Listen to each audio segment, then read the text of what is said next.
Are live on Saturday afternoon. We got some superstars going on here. We got a pretty good roster for a 5 on the button game. Now, typically, you'll see me here on Thursdays doing the 1-2 cash game commentary, but today we're raising the stakes. We got 5 on the button going on. We're going to see a little bit tighter play, I expect, but certainly no shortage of action as is usual here at KoJack's. And we are setting up the game already. We've got a pretty good roster, like I mentioned earlier, and we're going to begin with a bomb pot, one of the features of the 5 on the button game. And one of the things that separates our 1-2 game from the 5 on the button game is the bomb pots. On dealer change, you'll notice each player putting out $10, or each player that wants to play the bomb pot putting out $10. What they'll get is 4 cards in their hand and 2 boards, 2 sets of community cards, 5 card runouts each. You can play both or neither with the 4 cards in your hand, but it operates just like PLO, where you have to use 2 cards from your hand and 3 cards from the board. That way, you will be able to make a 5-card hand. And the best 5-card hand for each board wins half of the pot. Sometimes you'll see a scooper. Sometimes you'll see one player getting both of the top and the bottom boards. Other times you got just the bottom board or just the top board.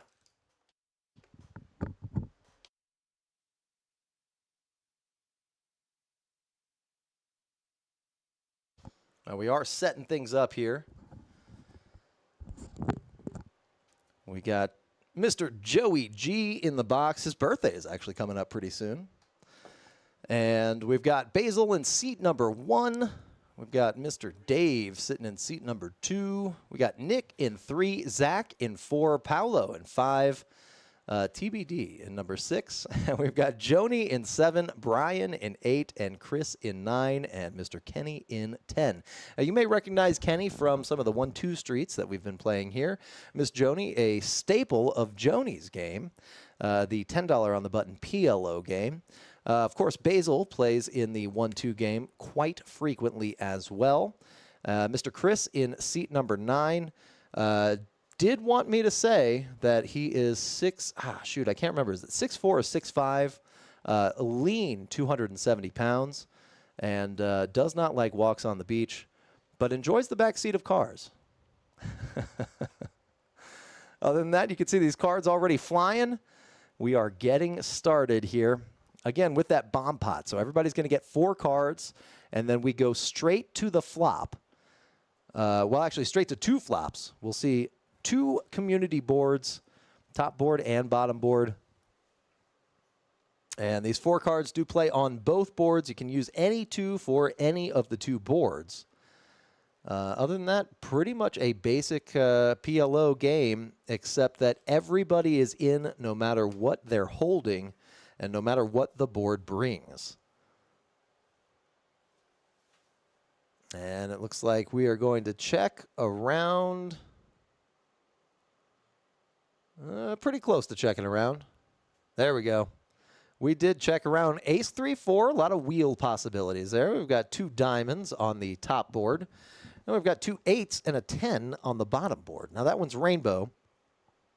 So a lot of opportunities here. Let's see what everybody's holding. Kenny already with the top boat on the bottom board.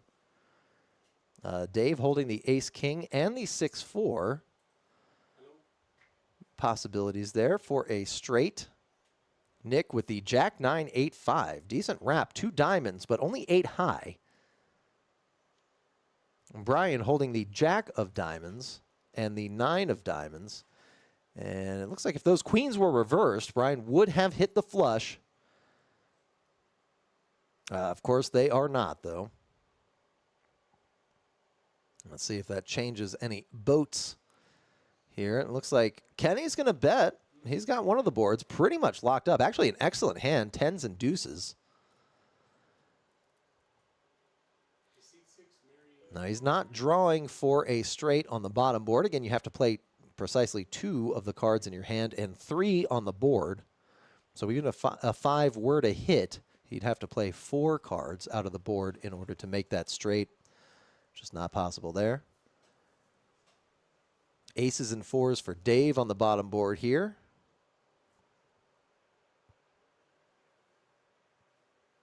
Brian working on a straight and a flush. And potentially a straight flush on that top board there. The 8 of diamonds is in Nick's hand, but I don't recall if the king of diamonds is out there. It is possible. Unlikely, but possible.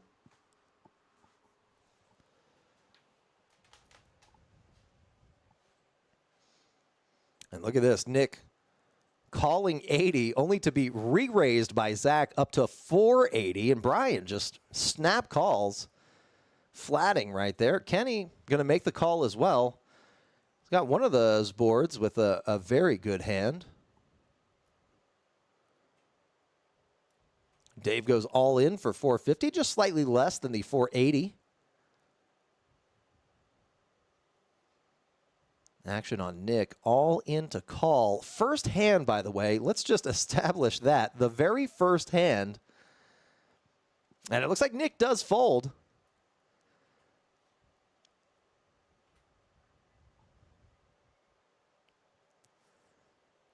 And our dealer here going to get an accurate count. One player all in for less.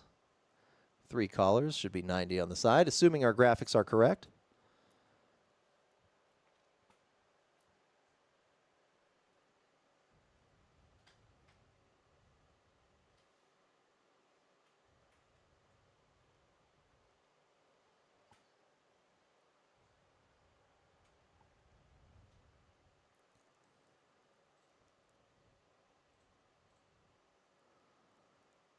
Pretty wild. This is the first hand, and we've already got an all-in.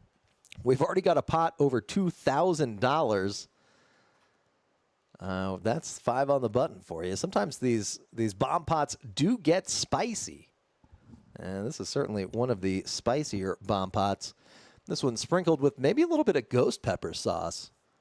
Maybe some Carolina Reapers out there on the board. And here we go. We've got one player all in. The rest of these players I do expect to go all in. Ooh, an ace on the top and a deuce on the bottom. Kenny with a couple of boats here. He's got 10s full or deuces full.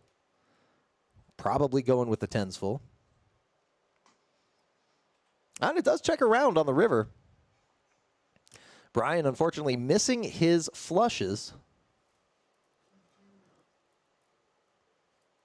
Dave with a set of aces on the bottom. Should be sweeping that bottom board. And Kenny sweeping the top board.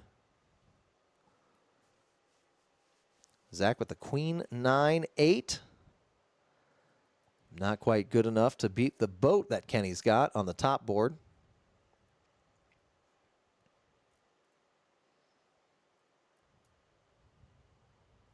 And with this many cards, it does take a second sometimes for the dealer to read all of the hands. That is the way that that goes. And it looks like Kenny's going to scoop the scoop the side pot here. I believe Dave was in for slightly less.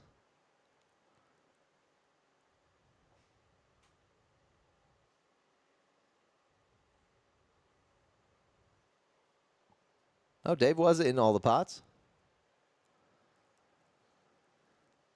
So now we're going to have to chop up that giant main pot here.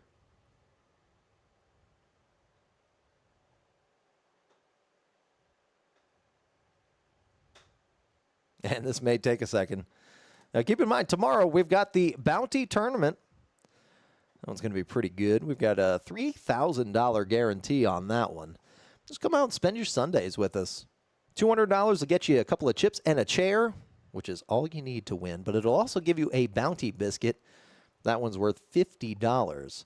Now, if you can knock out another player, you get their bounty biscuit, and you can turn it in at the cage for $50 right there. So we'll have a $3,000 guarantee on the prize pool and those $50 bounty biscuits. Should be a pretty nice payday to whoever can knock out the most players, and also a nice payday to whoever can win, be the last man standing. That'll start at 2:30 p.m. Again, you get $50 for every knockout for tomorrow. And if you get there before level 2, so if you get there at the pre-registration or during level 1, you'll get a 10,000 bonus chips for just registering. Early bird specials returning on Sunday. And it looks like it's going to be a very good tournament. 2 weeks ago, November 10th, we had a very good turnout. A prize pool made it up a little bit above that $3,000 guaranteed mark. But remember, we do have the $50 bounty chips in play, worth certainly at least another $1,000 in total. So pretty good turnout for that tournament. And I expect another good turnout for tomorrow's tournament as well. Should be a good time. We'll have all the games running. Whatever you want to watch. We did air what we could of the fight with Jake Paul and Mike Tyson. And I'll tell you what, that was something. That was about 50% fight and 50% scrolling or loading wheel, buffering wheel. But we do also have Dish. We've got several TVs. We've got the Fire Sticks. We've got a whole bunch of different sources. So any game that you would like to watch, we're going to have it. If you're watching the game today, shout it out in the chat. Let me know who you're rooting for today.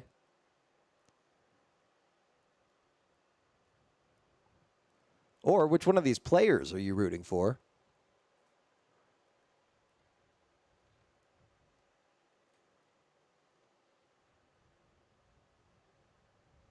All right. Now we did, unfortunately, miss hand number 2 with a lot of aces on the board. Yikes. Yeah, but we are back in action for hand number 3. We've got our IT team working overtime here for today. Now, fun fact, a little behind-the-scenes action. Every time we do a bomb pot, we have to change about 1,000 settings in our computer system. So it is somewhat difficult on the IT squad that we've got here. So we do it for you. No complaints here. Just explaining, part of the reason that we missed this hand number 2 is just the difficulty in bringing you at home the poker that you deserve. And here we go. It looks like Mr. Zach is going to be adding on here. We got a couple of black chips now, got a couple of green chips now, and got a couple of red chips now. The red ones are worth $5. That is the minimum bet increment for the 5 on the button game. The green one's worth $25, and the black ones are worth $100. Now, those blue chips that are sitting in front of Joni, those are worth $1, but they do not play on the 5 on the button game. They are for tipping the dealers. Always nice to have a separate stack to tip the dealers. That way our in-play chips graphics can remain correct while the dealers are still able to be tipped from the players. Kenny with the house hand here, the king jack of clubs. Nick with the Robbie Lou, the jack 4. What's a jack 4? And Zach with the ace-7. Board comes out all diamonds. Paolo, the only player holding a diamond, the only one with a flush draw, but it's only the 3 of diamonds. So just a 3-high flush draw. Now, Kenny's got a couple of overcards. He's going to bet. Paolo's going to fold. Everyone else is going to fold. That'll give him that pot. $100 in the middle already. Kenny going to profit $40 out of that. Got a couple of viewers in the chat. Thank you for joining us. We do very much appreciate your viewership, your likes, your comments, your subscribes. And we're having a good time bringing poker to the people. Having a good time watching some poker. We got the Longhorns game on the TV today. Tied game right now. And you also see Miss Joni. She's got a menu. We do food runs for the players as well. Go ahead and place orders and pick them up for you. And I think we're going to Bob's Better Burger today. So if you're hungry, you want to play some poker, come on down. We got this 5 on the button game rolling. I think it's only a matter of time before we've got another cash game going pretty early in the afternoon on Saturday. And then we go until the game breaks. Kenny with the Queen 8, Basil with the Jack Deuce, Dave with the Queen 9 of hearts. Zach with a pair of deuces already in his hand. Going to raise it up to $15. Kenny and Dave both going to call. We're 3 ways to the flop, $50 in the middle. And there's an 8, there's an ace, and there's a 3. Kenny with the best hand right now, the pair of 8s. And that's the tricky part about playing deuces, is every card on the board is going to be higher than your deuces. So unless you hit a set or a wheel draw, you're in trouble. Now, Zach does have the wheel draw to go along with his pair of deuces, but he does not hit on the river. Kenny's pair of 8s actually going to be best. It goes check, check there on the river. And Kenny's going to scoop another pot. Kenny so far the big winner on the day, up $575. Dave not that far behind at $520 after that first hand, that bomb pot that had so much money in the middle, about $2,000 in that pot. Chris up to $345 with a $45 profit on the session so far. Basil right at even, hasn't put a penny in any of these pots. Joni down a small $10, Paolo down small $30, Brian and Zach down a little more than that, right around the $500 mark after that bomb pot. Both players with good draws in that bomb pot, but just did end up missing by the river. We got Meg in the chat saying Kenny is king. Yes, ma'am. Seat number 10. We got Kenny fans in the chat. Who else are we rooting for? We got Brian with the ace-9 suited here, the ace-9 of clubs. Basil folding a mystery hand, as does Dave. Nick with the king-8 suited, Zach with the ace-10, Paolo with the 9 tray suited. He's going to play the 9-10. Oh, no, he does fold. Joni with the 9-5 on the button. She likes that Dolly Parton hand. Actually flopping halfway decent, too, for that. A couple of backdoor outs for her. A lot of cards to improve on the turn. Nick is best with the pair of 8s. That may be a trend. We've already seen a couple of hands where a pair of 8s is the best.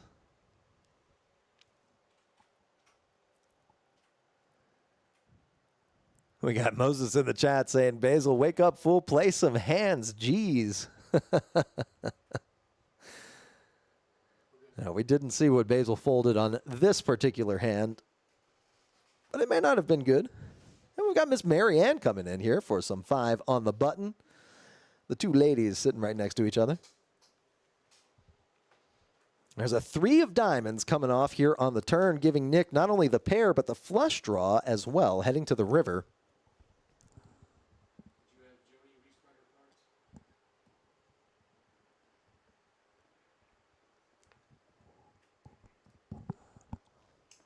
And a 6 comes on the river. A pair of 8s is going to be best.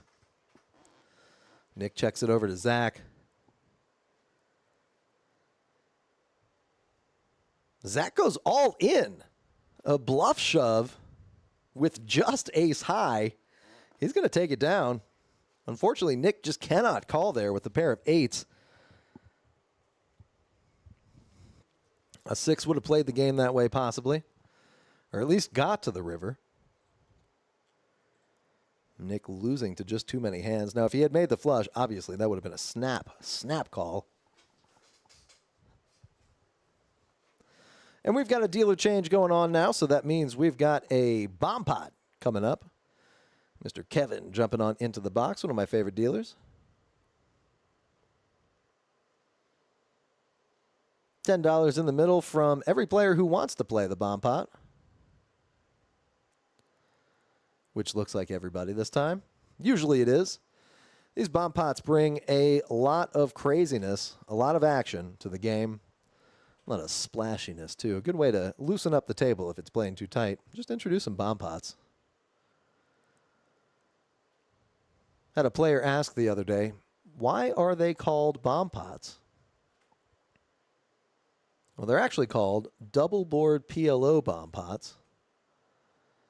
And the reason is there's 2 boards.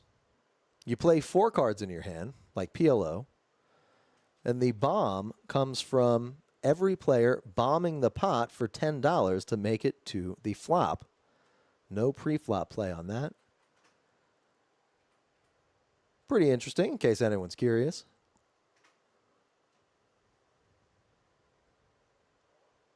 So you can play Hold'em bomb pots, where everyone puts in an ante and makes it to the flop.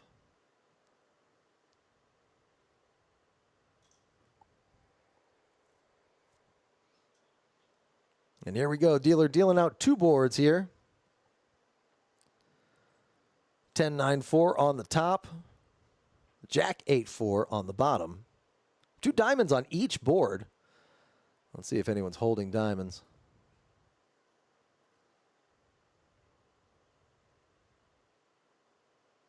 Now, there may have been a card read error on this one. You may have noticed the first card went a little too far to the left. That may have caused some of our systems to glitch out ever so slightly. Well, we know Dave has the king of diamonds, but Nick has the ace of diamonds. Jack 8 for Zach. And Paolo with the 10-6. Now, these players are playing 4 cards. Keep that in mind. So each player has got some mystery cards going on here, in addition to the 2 cards that are displayed.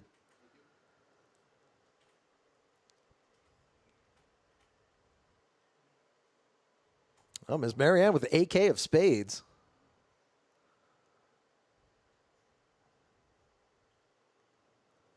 Oh, and there's another diamond on the top.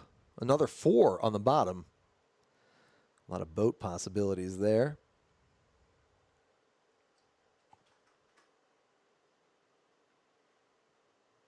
Basil with, at minimum, a pair of jacks. Same story with Zach.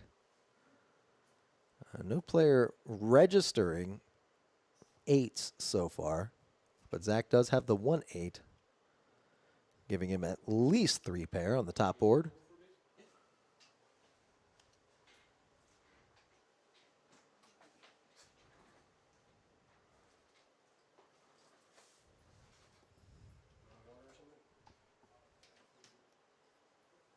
And the bet's going to be 225 on this street here. And you'll notice our dealer also stacking up the chips. In split pot games, you stack up the chips so that it's easier to distribute the pot at the end.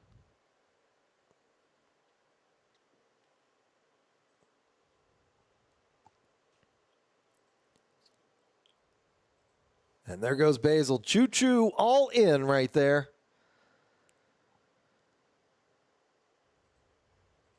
You might have a 5 to go with that 7, or maybe an 8 to go with that 7.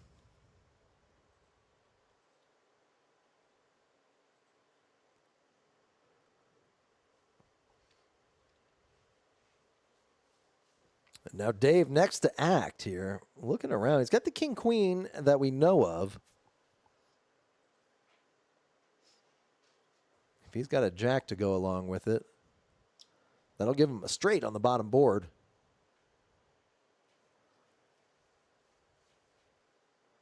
King of diamonds as well. If he has another diamond in his hand, he'll have the flush on the bottom board. And that is the trouble with some of these double board bomb pots. Sometimes you're playing one board only. You just don't know where you're at on the other board. I've seen some wild scoops before where something like a pair of 7s is going to be good. Both players playing the same board, one just notches the other out, and then it comes down to something small like a pair of 7s on the other board. In this case, it is going to be a chop between these 2 players, it looks like.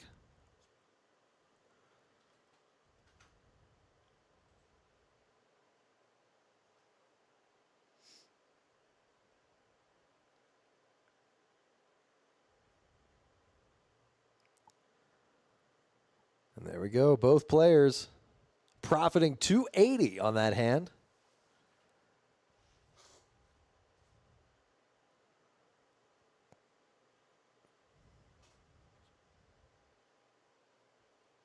Superman delivering a tip for the dealer.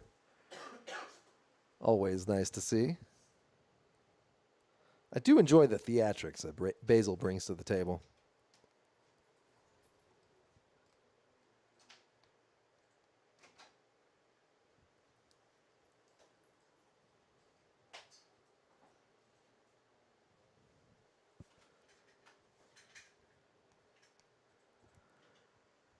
And we're back to Hold'em just like that.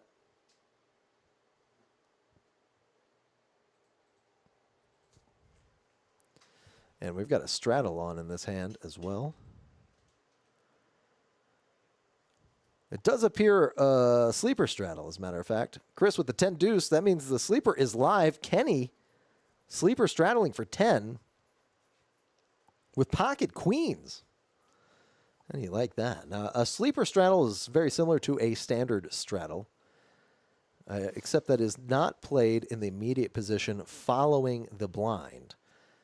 It can be anywhere on the table except the button after the blind. If there's any action before the sleeper straddle, then the straddle is pulled back and is not in play. But Kenny did put out the straddle, does hold pocket queens, is going to 3-bet to $90. Zach with pocket threes does make the call. Marianne getting out of the way, Brian getting out of the way as well. We're heads up to the flop, but already $230 in the middle.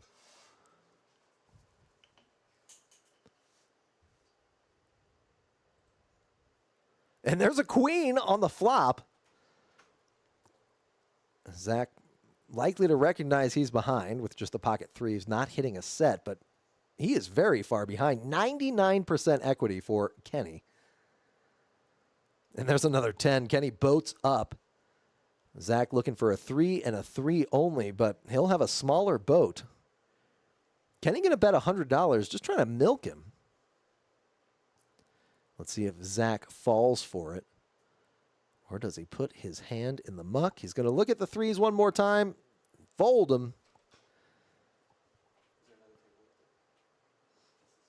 And that's it. Kenny will scoop that pot. The big leader on the day. Megan in the chat saying she likes that things are shaking things up with the sleepy straddle. Yes, there is always an element of gamble, especially with some of these bigger players on 5 on the button. Sleepy straddle. Technically called sleeper straddle, but we'll call them sleepy straddles for the rest of the day. And Kenny already sleepy straddle in the last hand. Not going to standard straddle in this hand.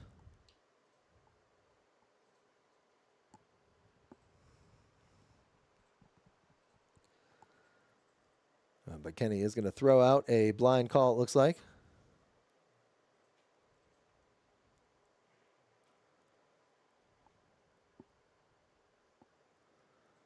And Kenny does have the king 10. Offsuit, but still decent hand, especially under the gun. Basil with the jack 9. Marianne 7-6 offsuit. She's going to fold that one. Joni with the 8 tray suited, out of the way. Brian with the king 7, $5 to call. Looks like he does make the call. And Chris with the queen 5 does hit a pair of queens, but Kenny just can't stop making hands. Trip 10s right there with the king kicker. Flopping a set, turning a boat on the last hand. Flopping trips on this hand against Basil's wrap. Now there are 2 diamonds and 2 spades out there. Let's see if that slows anything down. Kenny going to bet 25 and Basil calling. Pot up to $90. And there's an ace on the river.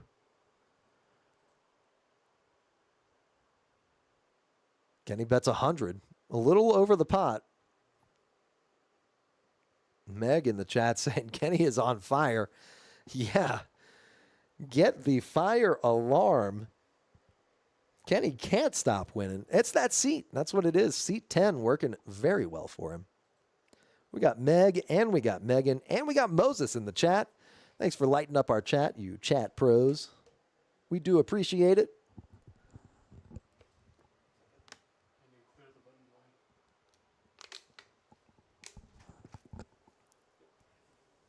And we are moving on to hand number 8, I believe. Already seen a ton of action in this half hour that we've been streaming. A couple all-ins, a $2,000 pot. Kenny flopping a boat and then flopping trips, back-to-back hands.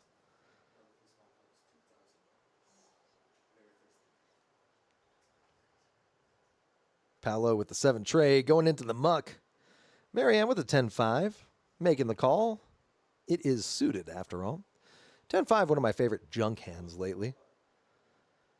Fun fact, you cannot have a straight in Texas Hold'em without a 10 or a 5, either on the board or in your hand. So if you've got them both in your hand, there you go.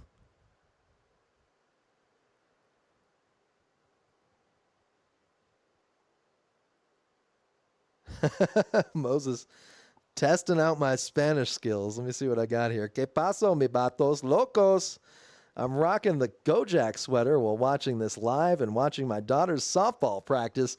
My man, repping the merch. Love to hear it. You got your resident gringo loco right here in front of the microphone.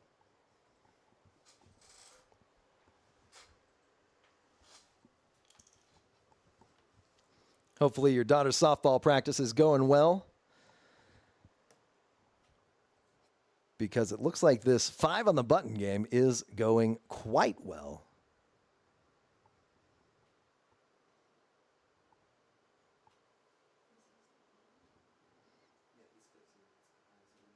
And we may have our first misdeal of the day. Not a big deal.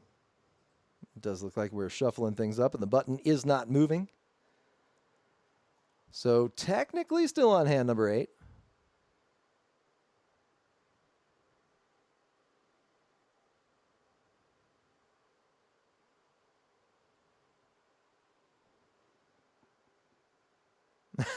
Moses said he's been here for 3 hours now.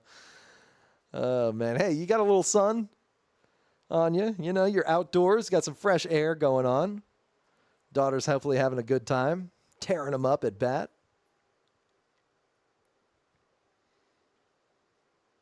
Jake Bishop asking, where can we get some merch? Dude, we've got it for sale right behind the front counter. We've got a couple of hoodies just in time for the weather to change and get cold on us. We've also got hats. I think we still have a few beanies. And we've got some T-shirts from our Permian Basin Poker Series. We've got what little is left from that merch drop. So if you want to be a part of history with the return of our Permian Basin Poker Series and rep the brand, we do still have a couple of sizes available for those tees. But look what we've got here. Joni with pocket aces, 3-betting to 35. Chris with pocket queens, calling the $35 bet. And Zach with pocket nines. The flop comes out, Jack 10 deuce. Kenny with a pair of 10s. Chris with the pocket queens, but Joni's still best. Meg in the chat asking Kenny to grab her a hoodie. I will make sure to pass that along for you. We've got a couple of cool designs on the hoodies, too. We've got the shoestring style that Kevin, our dealer, is wearing. We've also got the standard zipper style. And I think we have the regular non-zip, just over-the-head type of hoodies, too. A couple different colors, grays, blacks. But I'll make sure to pass that along for you, Meg. I'll let Kenny know to pick one up on his way out with the profit that he's taken down so far. No longer, unfortunately, the big winner on the day. That title goes to Dave so far, but we have played fewer than 10 hands. Dave up $775. Kenny, though, not far behind at $460 in profit on the session. On the other end of the leaderboard, we've got Zach at the bottom, down $635 on the day, but still a decent stack, still good enough to do damage. And come back. Brian, same story. Well within comeback range, especially on this 5 on the button game. Moses saying that's the one he's rocking, but it's the black shoestring hoodie. Yeah, I do favor the black. I have myself the gray color with the zipper. That's only a matter of time, though, I'm sure, before I collect them all. Now, Paolo with the A tray. He's going to make the call from the +2 spot. Flopping a wheel draw, looking for a 4. Kenny with the Ace-7 missing this flop for the first time, I think, in his entire life. And there's a jack on the turn. Brian now with a gutter ball, looking for a 9. But he does decide not to chase after Joni bets $15. And that'll be the end of that pot.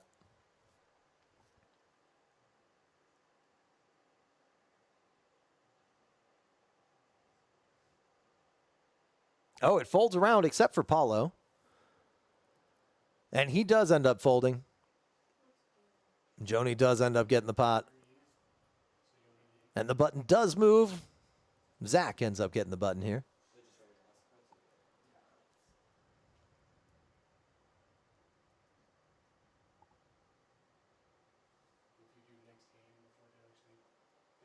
Kevin shuffling up, getting ready to push out hand number 11. I think 11 is going to be a pretty big hand, but I also think this bounty tournament is going to be a big tournament. And don't forget to get here a little bit early. Show up at 2:30 or before. You get 10,000 bonus chips just for registering. We got the early bird special coming back to our Sunday tournaments. And that bounty tournament that we've got tomorrow, not only do we have a $3,000 guarantee, but we've also got $50 bounty chips in play for each player that registers. Marianne with the K-Tray, suited, she's going to play it. Brian with the King-Queen, suited, he's going to play it. Chris with the Queen-Jack, suited. Let's see if he plays it. And Kenny with the Queen-Jack, suited. What is going on here? Who shuffled these cards? Marianne getting out of the way. She would have had Kenny dominated were a bunch of spades to come. But let's see what kind of board we've got. Clubs. Of course, who would have guessed? The only cards not represented in players' hands are the ones that hit the board. And we do have one King of Diamonds out there for Chris to get that backdoor flush possibility. But Brian is going to bet a black chip, and he's going to take it down with top pair. Throwing one of those blue tip chips the dealer's way.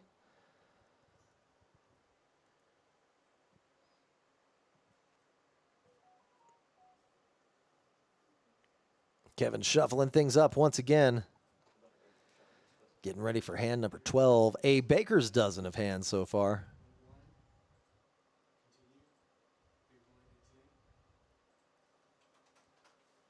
And Marianne with the AK under the gun. She's going to like that one. Although she has only been playing suited hands so far. Let's see if she does decide to put in a couple of chips for this one. Yep, there's one.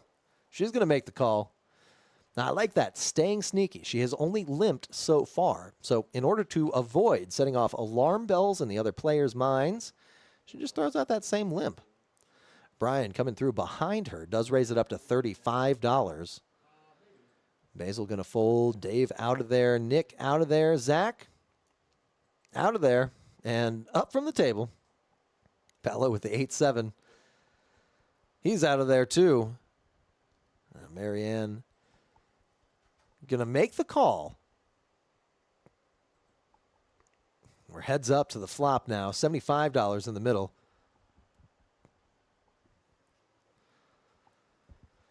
And there's a king for Marianne. Top.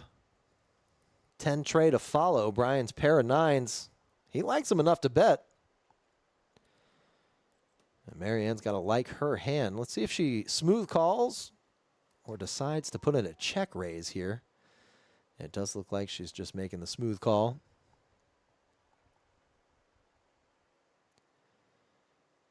Board is rainbow for now, but that jack on the turn brings in another club. Marianne going to check, let Brian do some more betting, but he opts not to. Marianne with the check mark here. She's got the best hand. Brian didn't bet on the previous street, so she's going to bet, and Brian's going to fold. Marianne takes down her first pot of the afternoon. And that'll put her on the board here. Still down $30 on the session. Nope, she's up $45 on the session now that the graphics have updated. AK in the chat. He says he heard his name. Yes, indeed. AK. Fun fact, is not named after the best hand in poker. The best hand in poker is named after him. Dave still on top of the leader chart, 770. Kenny in second place at 425. Basil at 230 and Joni at $95.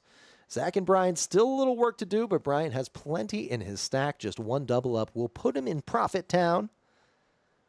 AK, hopefully everything's going well. I think last time we talked, you were on your way home. So I hope you made it safely. Obviously, if you're commenting in the chat. Can't be doing too bad. Joni with the queen 8, just going to limp along. Brian with the ace quisha of diamonds, raising it up to 35. I've said it before, and I'll say it again. That queen of diamonds, one of my favorite cards in the deck. And Zach with the pocket deuces is going to call $35. Basil waving a warning flag around in front of the camera. I had a question earlier from one of the players asking about microphones at the table. We do have a couple of things in the works. We are working on getting some microphones, but now is one of those times. I really wish we knew what was going on with that. Zach with the pocket deuces does decide to call Brian's $40 bet. 2 hearts out there. Nobody with a pair except Zach. He does have the best hand so far. AK in the chat saying things are going good. So happy to hear it, man. Still at work, though. Yeah, it's all right. You got to stay paid. And a 10 of spades comes out, almost completing the rainbow. And it looks like Brian is going to continue betting. And can't get Zach to fold. In fact, Zach goes all in.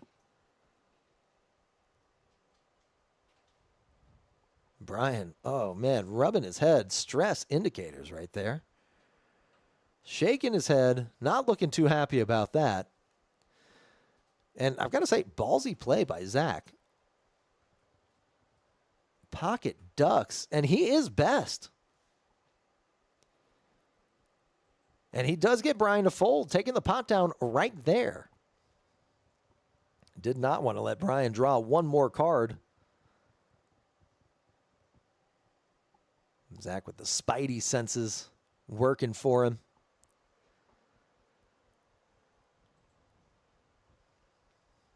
Yeah, it looks like Brian fishing out of his cup holder, trying to find some add-on chips. I don't believe he found any. He's got the 4 tray this time, under the gun.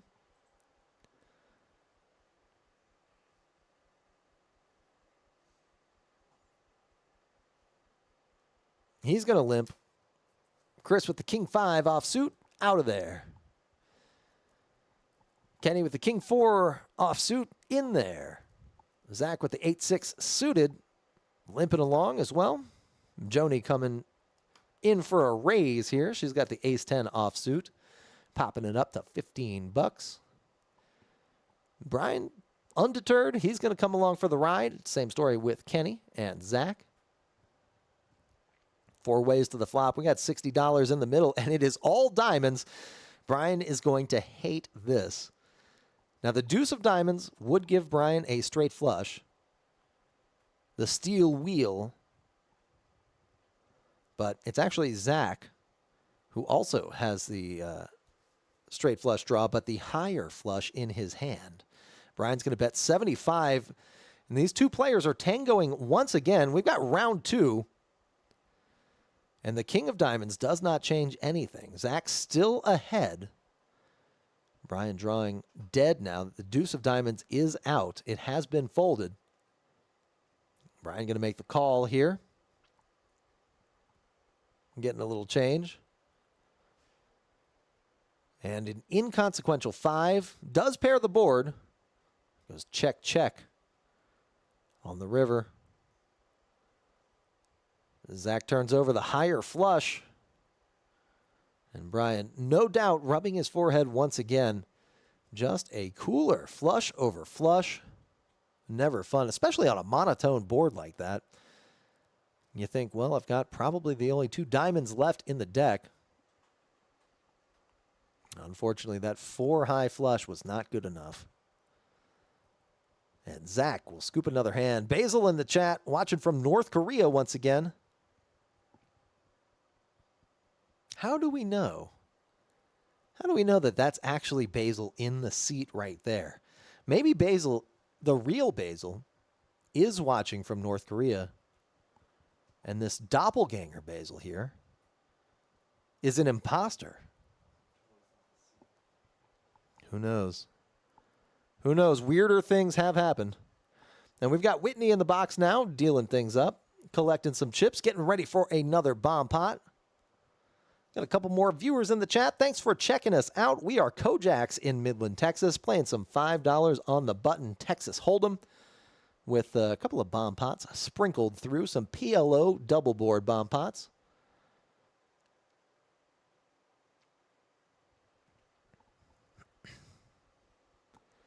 Each player gets 4 cards, has to use 2 of them for each of the 2 boards that will be on the table.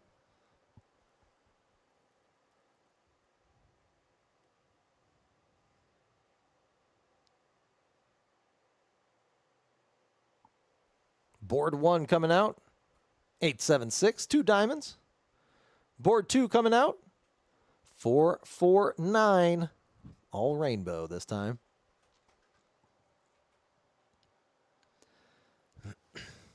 Now we are playing PLO bomb pots. Each player does have 4 cards. Sometimes our card readers have a little trouble catching up. I believe that is the case. Each player showing 2 cards. So the other 2 cards are going to be a mystery for everybody watching.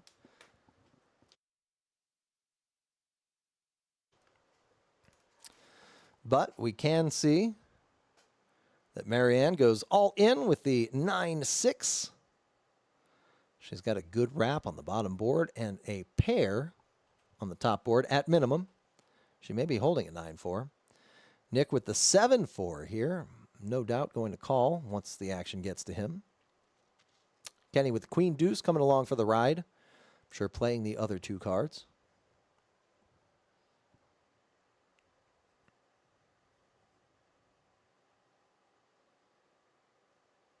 Dave looks like he's folding here.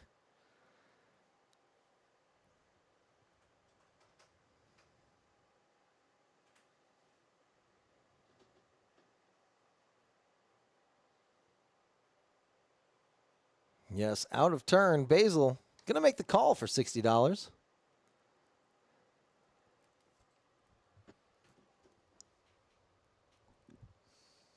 Basil in the chat saying it's fixing to be 420 somewhere. It's fixing to be 420 here in West Texas. I got 417 right now. 3 minutes. Although I will admit, I don't know what that means. What is 420? What does that mean? And a jack of diamonds on the top board, completing the front door flush. We've got a 6 of hearts on the bottom board. Marianne doing well. 3 pair now.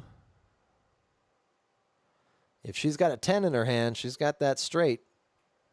Unfortunately, though, 2 diamonds will beat her.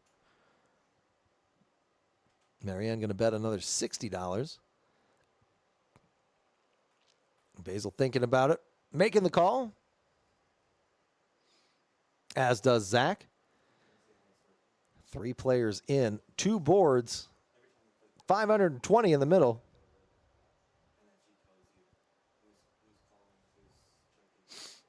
A 10 of diamonds comes off on the top board, a king of spades on the bottom board.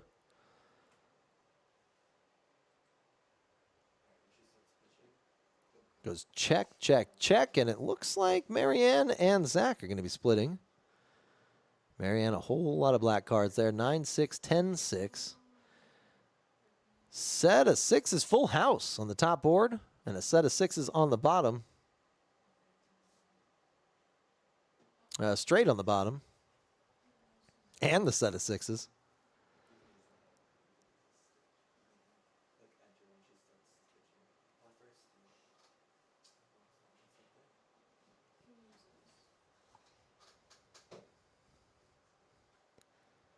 And again, a lot of cards for the dealer to read. Does sometimes take a second. 4 cards for each player, 10 community cards. It gets a little tricky. Yeah, it looks like Mr. Zach and Miss Marianne are going to be splitting that pot, chopping things up.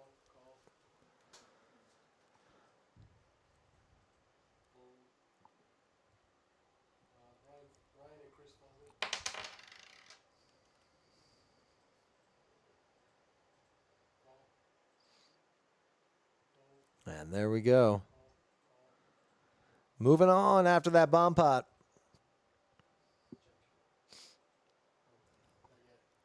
Basil a couple of minutes ago said it's fixing to be 420 somewhere. Slight correction. It is now precisely 420. Thanks for checking us out, everybody.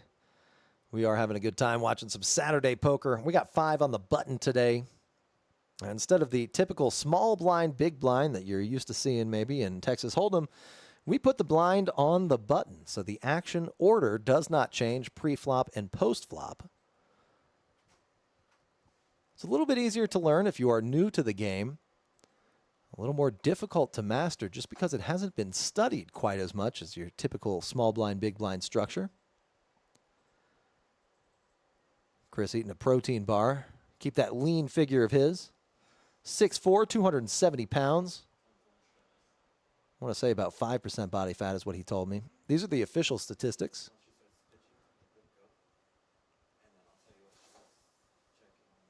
Chris with the 4 tray suited. Basil with the 7 deuce suited, though. His hand goes in the muck. Nick with the ace king.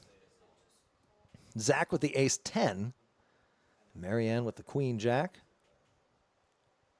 Joni with the 8 tray. And Brian with the ace 5. 7 ways to the flop. $35 in the middle. All limping. 10-6-6 on the board. No player making trips, but Zach does have top pair, top kicker. And it looks like he's going to bet out, I believe, full pot, almost full pot, $25. I don't get a lot of folds here. In fact, everybody folds. Even the ace-king in Nick's hand gets out of the way.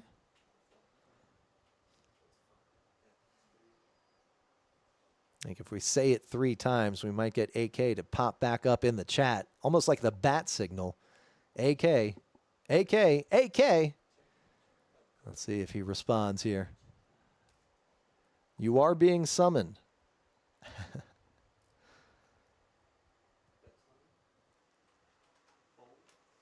Now Kenny, immediately to the left of the button, will straddle. And we do allow straddles, double straddles, triple straddles, sleeper straddles in our $5 on the button. Or, as we know them today, sleepy straddles.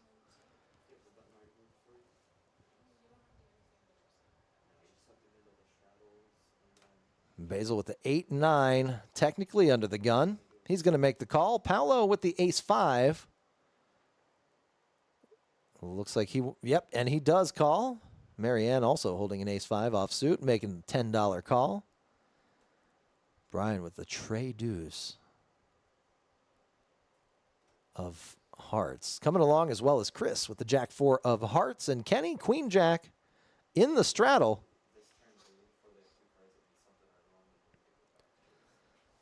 Looking around, getting a feel for the table. Going to raise it up to $40. Not good enough to get Basil out of there. He comes along for the ride. Paolo counting out some calling chips, and he does come along for the ride as well. Marianne says, I'm getting a pretty good price. Might as well call too. Brian can't wait to get his chips in the middle. And Chris calls as well.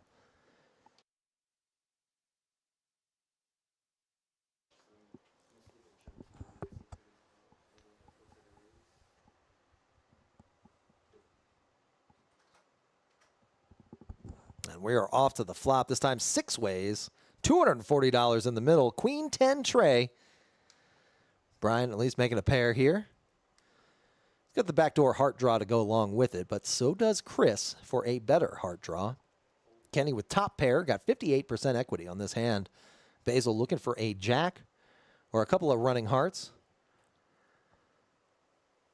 His flush, of course, would not be as good as Chris's flush if more hearts were to come. Basil getting out of there. Paolo getting out of there.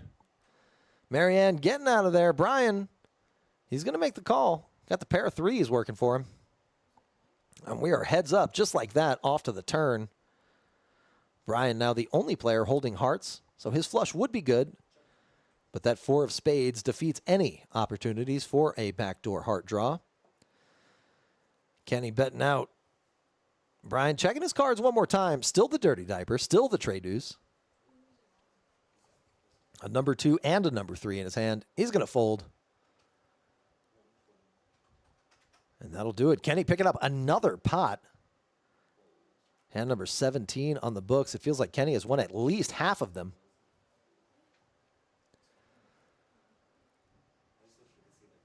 Waiting for the graphics to update here. $5.95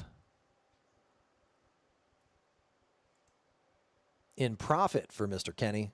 Still behind Dave, but he is catching up. Kenny with a bigger stack, though. He does cover the table. Almost $1,400 in front of him.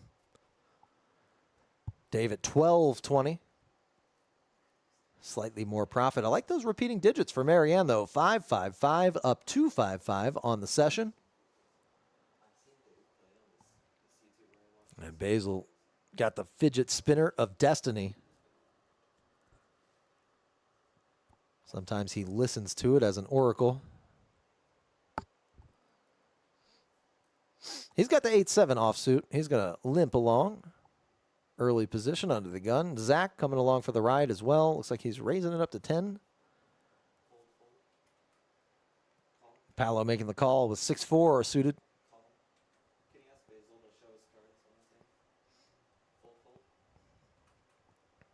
Marianne with the queen tray. She's going to fold that one.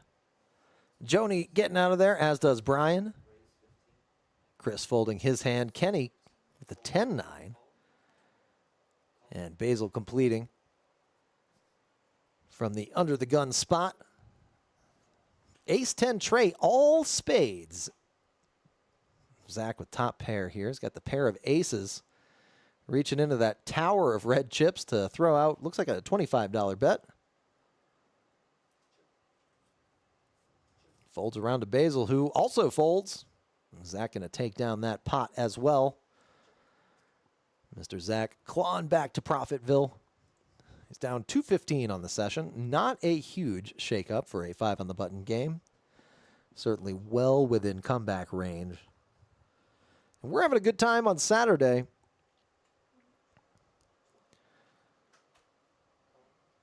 Thanks for joining us, everybody. 427. 420 has come and gone. Still got a couple of viewers in the chat. Let me know where you're watching from and what your plans are for Thanksgiving. Teresa Leva in the chat saying Team Basil. We got some Kenny fans out there. We got some Basil fans out there. Let me know who you are rooting for, where you're watching from, and what's your favorite Thanksgiving dish? Are you going to be bringing anything? Are you going to be cooking something? Or are you just going to be eating?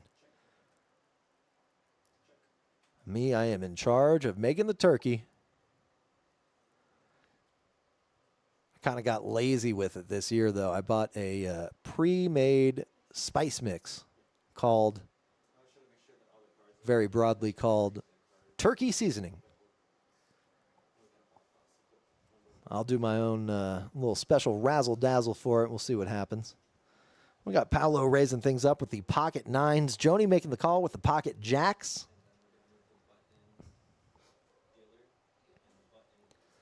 Brian with 9-6 suited, or 6-9 suited. Chris with the ace-10. We got 2 diamonds on board with 1 spade, a queen of spades. An overcard to Miss Joni's pocket pair. But she's going to bet it anyway. $40. Brian making the call. He likes his pair of 6s in his backdoor flush draw. Paolo looks like he's going to be coming along for the ride, too. Still behind Joni's pocket pair.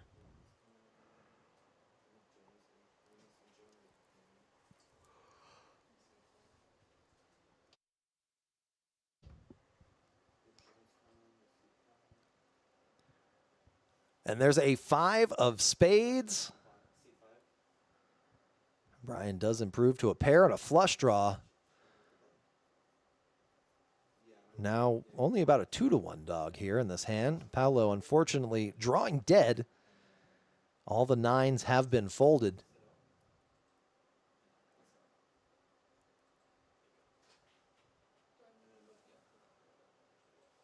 And Paolo does fold.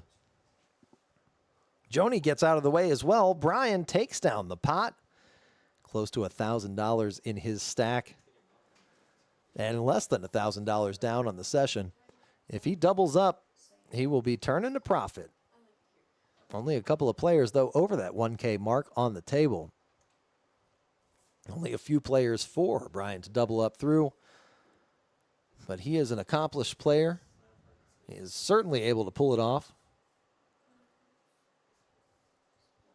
Megan in the chat saying her husband is making his famous turkey.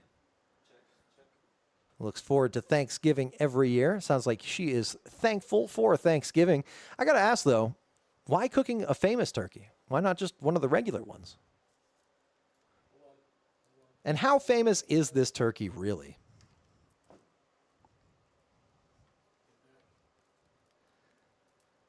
Is it a movie star turkey? Maybe local plays? A radio turkey? And Marianne with the Jack 9 suited. Gonna limp in for $5. Joni raising it up to $20 with her King 10 suited. I'll get a couple of folds. Kenny, though, with the pocket sevens. Let's see. He's flopped a set already. He's flopped trips already. Let's see if he can do it a third time. Into 3-bet. Just click it back to $40. Marianne coming along for the ride. She's got the Jack 9 suited.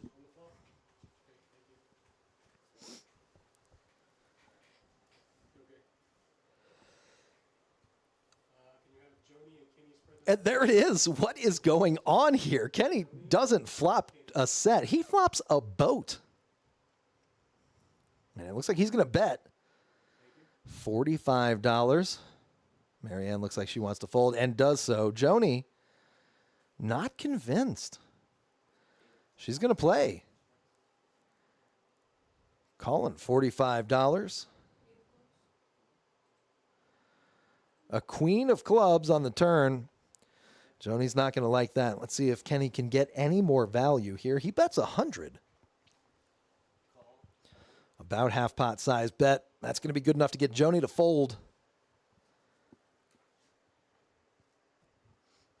Megan in the chat saying he's super famous and so is the turkey. The only way he could be more famous is if they were pardoned. Those pardoned turkeys. I guess President Biden has one more session, one more Thanksgiving. We'll have to see what kind of tricks those turkeys will be up to this year. Maybe he'll go rogue and not pardon the turkeys and just go ahead and eat them anyway instead. Unpredictable. That's what that is. And Zach with the Queen 10 under the gun.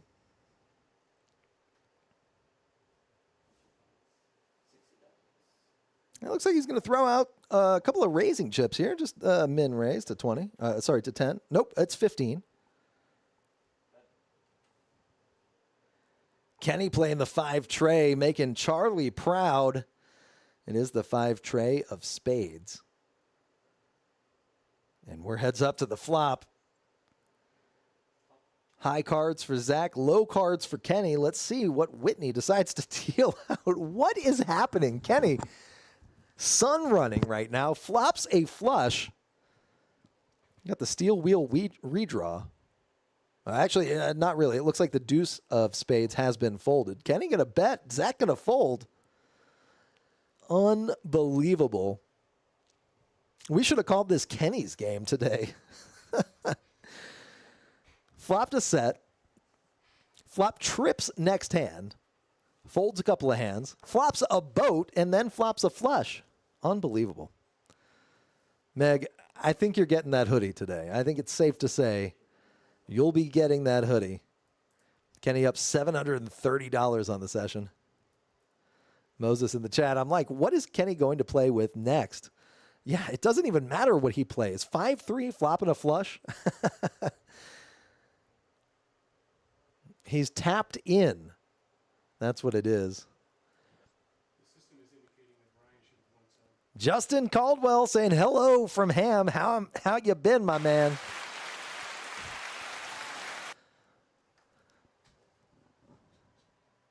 Ham, one of our maybe most entertaining players here at the table. We're missing you at this game, buddy. Glad you're in the chat, though. That is the next best thing.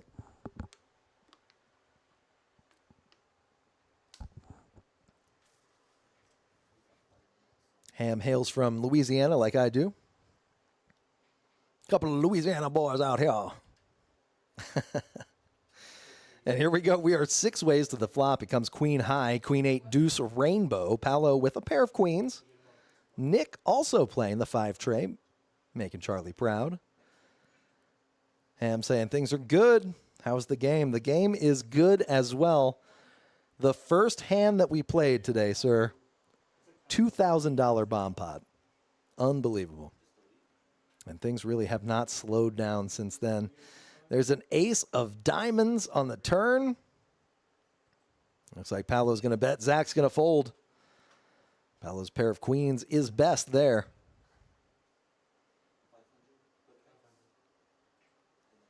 Ham saying he's going to have to make it to one of the streams games. I am going to hold you to it, sir. We would absolutely love to have you. I don't believe we're going to be doing any stream games next week. It is Thanksgiving. You know what, actually? I can't recall if we have one on Tuesday or not. Let me look it up here on Poker Atlas. If you have not downloaded Poker Atlas just yet, check it out. Excellent app. Great way to see what games are running in which poker rooms around the country. You can even sort by nearest to you. And you can join waiting lists. We will be doing a $10 on the button PLO stream on the 26th, but I do not believe that will be a live stream game. Marianne with the Jack 10, calling $5. Joni with the Queen 7. And Zach with the A tray suited. Paolo with the Queen tray once again, this time on the button. He's going to make the call too. Ham saying he can only do Saturdays. Well, you are in luck, my friend. I think we're going to be doing another live stream game next Saturday. Yeah, another 5 on the button game. After this one concludes, we'll have a new list. Just make sure to sign up on that list. If you'd like, I can put you on there myself. 10-10-6-6. Miss Mary Ann with the boat. 10's full. Betting $20, but that may be too rich. Everyone folds. She gets the pot. A little smile there as she starts stacking her chips.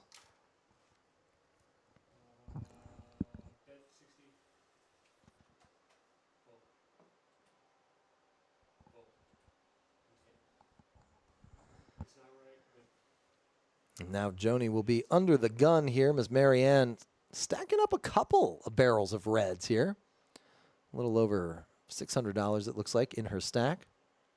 Or maybe right around $600.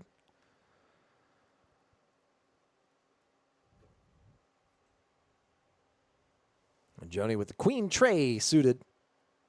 She's got the suited Queen of clubs. Ham saying he'll be unavailable next Saturday at home. We'll make sure to tell the family I said hi. Give them all big hugs for me. But he said he'll be back on the 7th.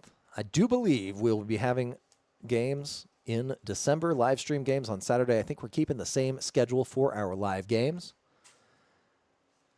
Oh, and look at this. Zach with the pocket kings. The Cowboys have come out. Who sings that song, Where Have All the Cowboys Gone? Looks like Zach found them. Paolo with the king queen. Next to act, $50 to call. And it looks like he's counting out some calling chips. If he goes into this pot, he will be well behind. And he does call. Can't fault him, though. King, queen, late position, great hand to play. Certainly going to make that call and see what develops on the flop. Joni getting out of there. Kenny getting out of there. Chris getting out of there. Nick with the ace-jack suited. He's got one overcard to Zach's pocket pair. And Nick is going to come along for the ride. 3 ways to the flop. All Broadway cards all the time. Hey, I'm saying Paula Cole. Well, there you go. That is exactly who sings that song. You are 100% right. And this week's trivia question brought to you by Ham, the other white meat. And Zach is going to go ahead and c-bet here. It looks like 120 is the bet. And that'll get folds all around. Zach going to scoop that pot there. Somewhat showing the kings.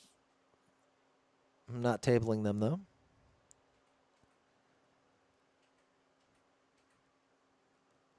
Zach has the Paula Cole hand.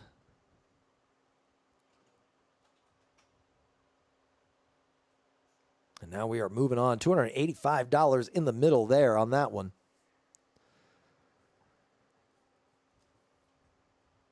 And it looks like our big winner is still Mr. Dave, up $755 on the session. Kenny coming in close, though, up $715 on the session. Marianne up a cool $245, and Basil up $40 now. 4 players in the green, 6 players in the red. Maybe the burgers will change things.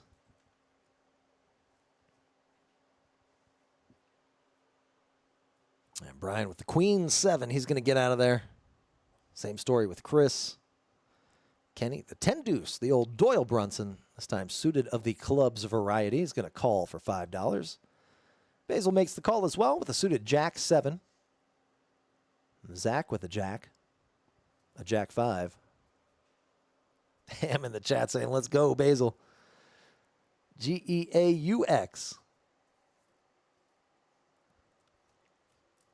A little Cajun spelling there. We got Basil fans in the chat. We got Kenny fans in the chat.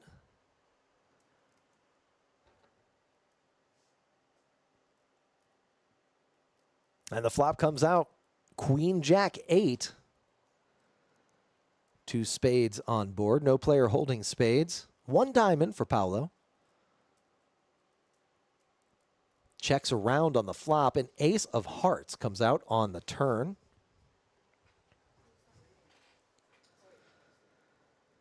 Looks like it's going to go check around again, unless Joni decides to bet her pair of aces, and she does on the button. Choosing a $20 size, making it look like a position bet. Kenny decides to chase. Looking for a 9 for a gut shot.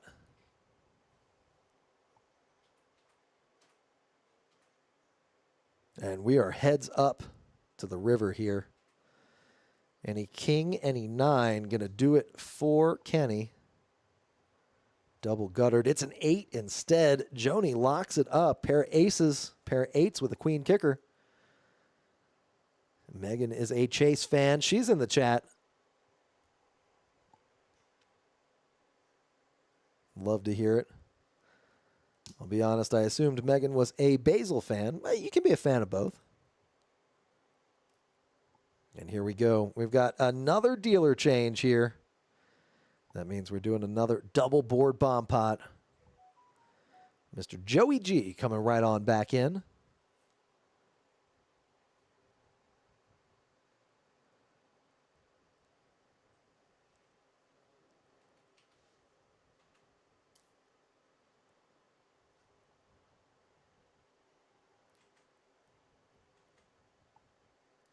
Scrambling things up. You can see already the players have put out their $10 ante.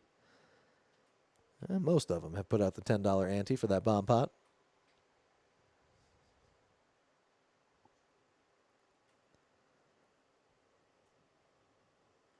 Shuffling things up. Hand number 26 coming at you. And these PLO bomb pots, we do have a double board bomb pot tournament every Wednesday in November, I believe, including this coming up Wednesday, Thanksgiving Eve. Come check it out. If you can't get enough of these bomb pots, or you want to learn a better way to play the strategy, this tournament's a great way to do that. $60 to enter, $60 to rebuy, and we do have a $100 add-on in the first break. So come check that out. Had a pretty good prize pool last time. I want to say we got over 2,500. I want to say it was 32. I don't remember exactly. It might have been 3,200.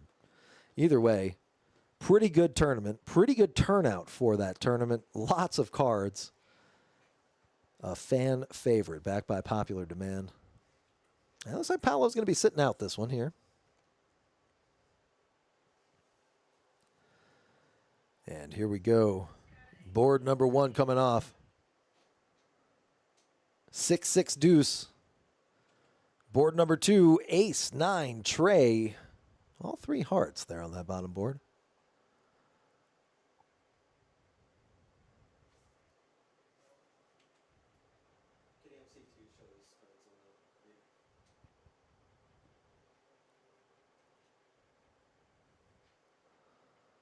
Looks like it checks around. No new chips have been added. A 4 of hearts on the top board. Uh-oh.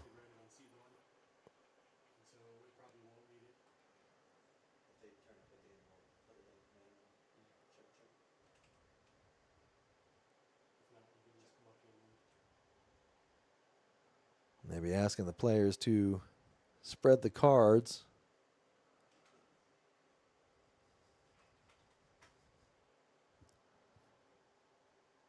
Waiting for the board to read here.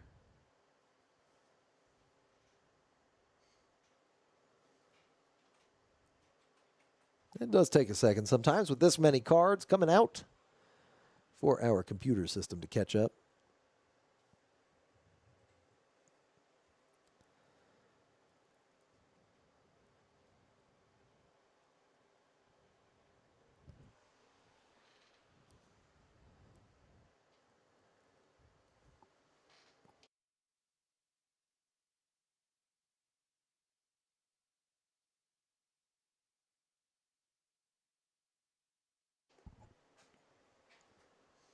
Kenny with the pocket jacks. There's that 4 hearts hitting the board and the 8 of clubs.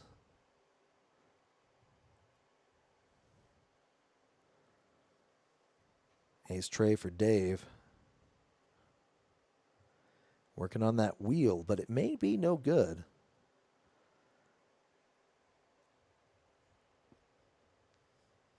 Joni with the king of hearts. She is going to bet 90.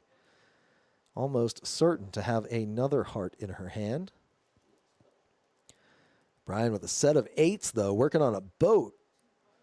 Trying to beat that flush. Dave with the ace tray of spades. He's going to call.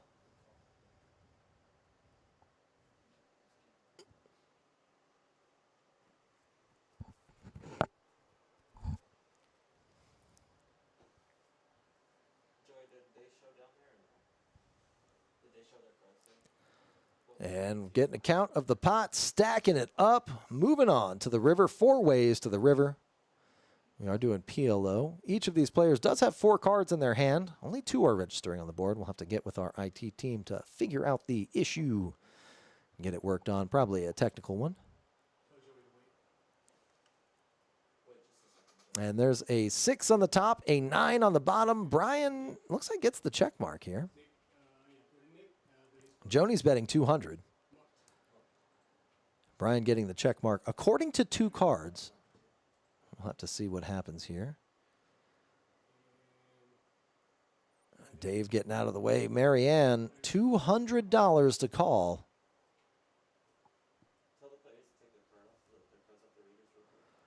And there go the chips. She does make the call. Jack 3. Let's see, she may have a 5 in there. Deuce 3. And a mystery card. Joni with the king deuce. And Brian with the, at minimum, set of 8s.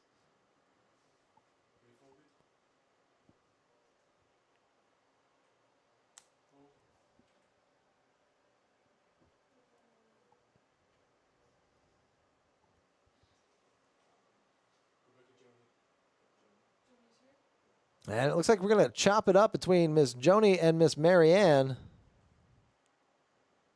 They get their bets back.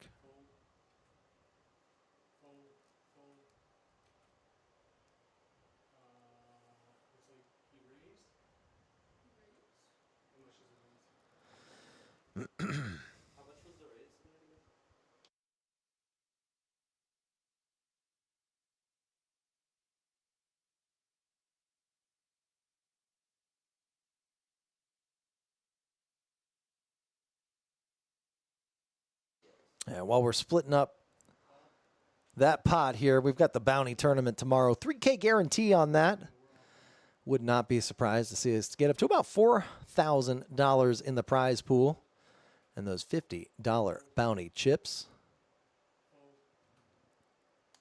$200 to enter and $50 for every player that you knock out. And don't forget to get here early. That tournament's going to start at 2:30 p.m. 2:30. And looks like Mr. Paolo surrendering his seat. I believe that is Raymond coming on in. You may remember him from some of the 1-2 games that we've got going on. But don't forget about that bounty tournament tomorrow. 10,000 bonus chips for registering before level 2. So get here during the pre-reg or during level 1, and you will be eligible for those 10,000 bonus chips.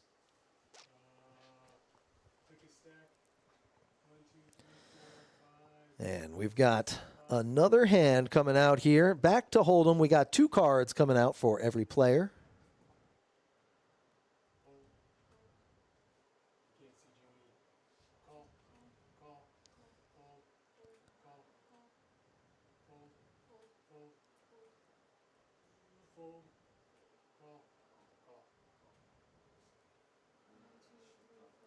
Chris with a mystery hand. Kenny with the ace tray suited going to come along for the ride. Basil with the king queen.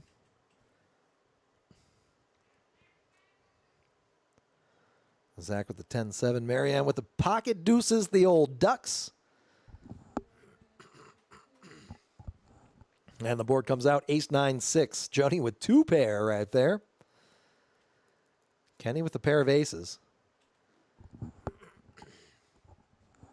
A hand strong enough possibly to get him in trouble, but look at this. Marianne's going to raise it up. Marianne making the call, rather, on the flop. Turn is a 7 of hearts, completing the front door flush. Marianne, the only player holding a heart. She's got the deuce baby flush.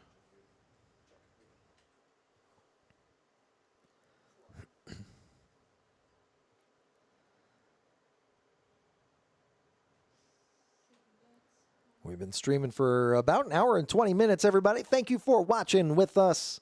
We are KoJack's in Midland, having a great time watching some 5 on the Button, our featured game. This is our bread and butter here at KoJack's, the 5 on the Button game. And Kenny's going to fold. And Joni's going to scoop that pot there. And we are moving on to the next hand. Bounty tournament tomorrow. Monday, free roll coming at you. And we've got the double board PLO bomb pot tournament on Wednesday.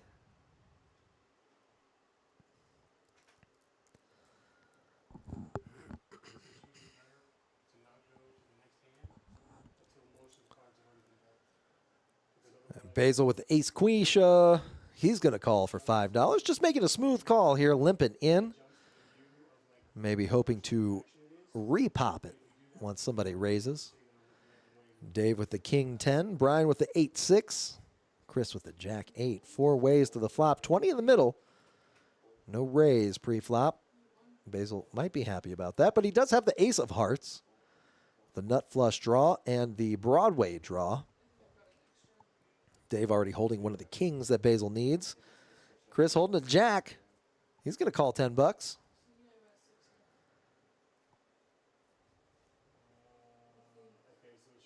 And there's the queen. Basil gets there. Dave now up and down with a pair of 10s, but 4 hearts to the board. Can't be happy about that. Basil going to bet $10. Dave getting out of the way immediately. Pair of 10s just not good enough to continue on that configuration. Chris on the button makes the fold as well. Basil wearing sunglasses and a backwards hat. A lot of times wearing another bandana on the top of his head. Gives nothing away physically.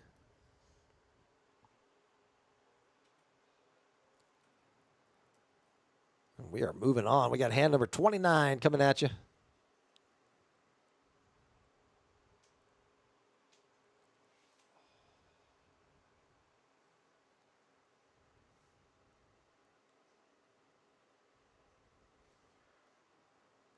And here we go. Basil with the pocket sevens under the gun. Dave with a jack 10 next to act. Both players coming along for a limp. Limping along, just calling $5. Chris now with the pocket aces. He's going to raise it up. Let's see. $25 is the bet. Kenny with the queen jack on the button. Can't fault him for making that call. So if he could read the cards like we could, he'd be out of there. Same story with Basil, pocket sevens. Not taking the aggressive route, just going set mining. Got his pickaxe with him. Flop comes out king high. Check from Basil, check from Dave.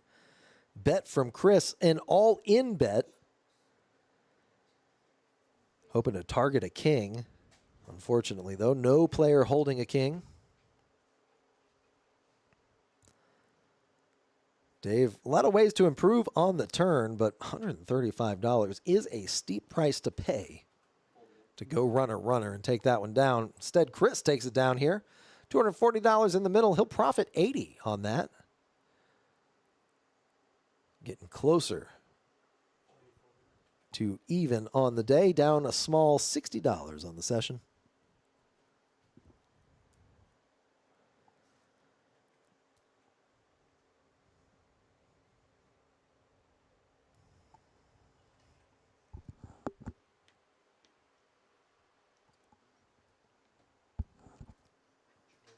And number 29, kind of a doozy, kind of on the books.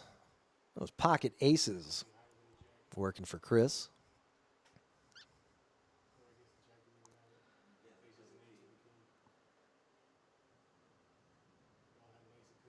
Dave with the mystery hand here is going to throw it away as soon as all the cards are dealt.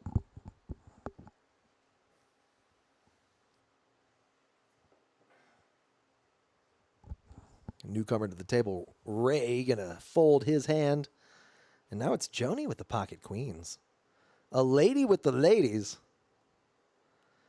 Brian folds. Basil folds. Zach folds. Marianne folds also. And Joni's going to take that one down. Pre-flop shows the queens. Says, you didn't call, you were way behind.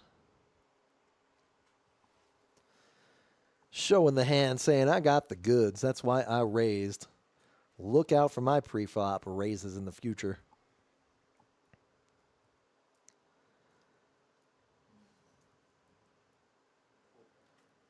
About an hour and a half on this stream. Thanks, everybody, for checking us out. We're KoJack's here in Midland. We're playing 5 on the button today, our bread and butter game. Got a couple of tournaments coming up. Tomorrow, we've got the bounty tournament with a $3K guarantee. Monday, we got the free roll with level change bomb pots. Good way to dip your toes into that bomb pot water. Or if you want to go all the way in, Wednesday, we've got our bomb pot tournament. All bomb pots all the time. Definitely come check that out. Johnny with the queen tray limping along. Brian now with a real hand, raising it up to $35.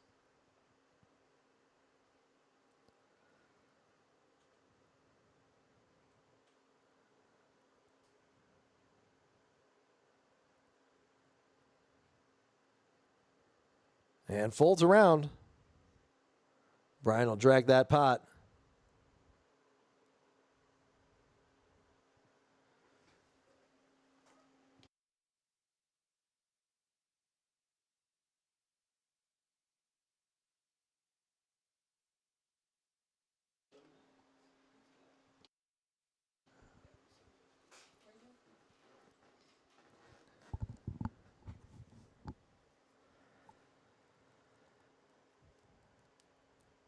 Basil in the chat saying, dang, we just had the biggest hit and run in history after a massive suck out. Uh-oh. An oracle from the future. Moses saying he's loving the way Joni is grubbing on those fries. Yeah, the fries look pretty tasty.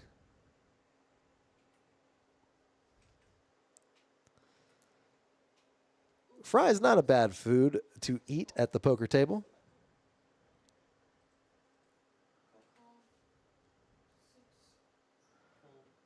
Do Kim watching from South Korea.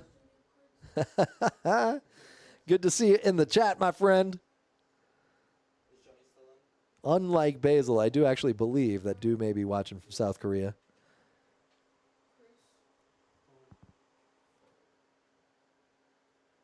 A martial arts master.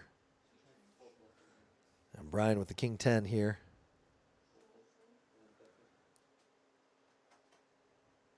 Dave 3-betting with the pocket aces. Basil saying Do is with him in South Korea. I guess Basil just topped the DMZ. Ace, Queen, Jack on the flop, and there's an 8 on the turn for Dave. Dave doesn't play many hands, but when he does, he hits a set.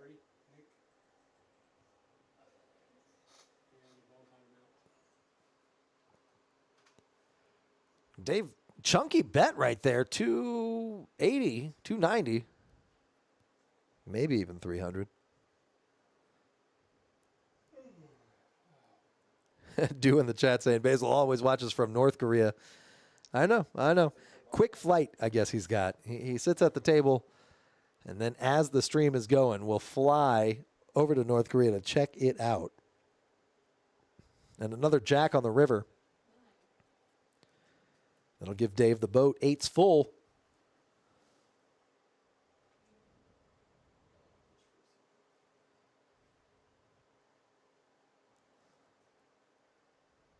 Brian going all in here.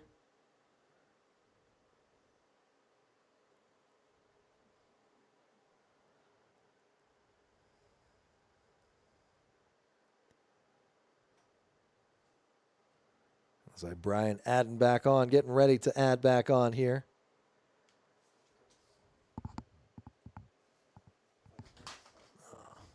I dropped a pen behind the desk.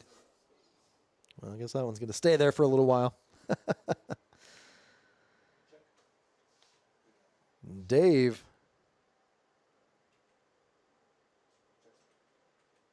just stays winning here.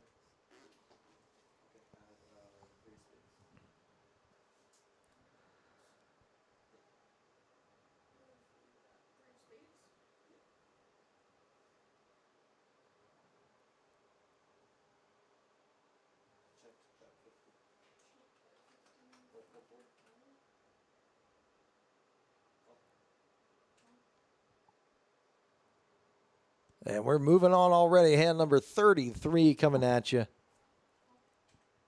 I like those repeating numbers, especially repeating threes.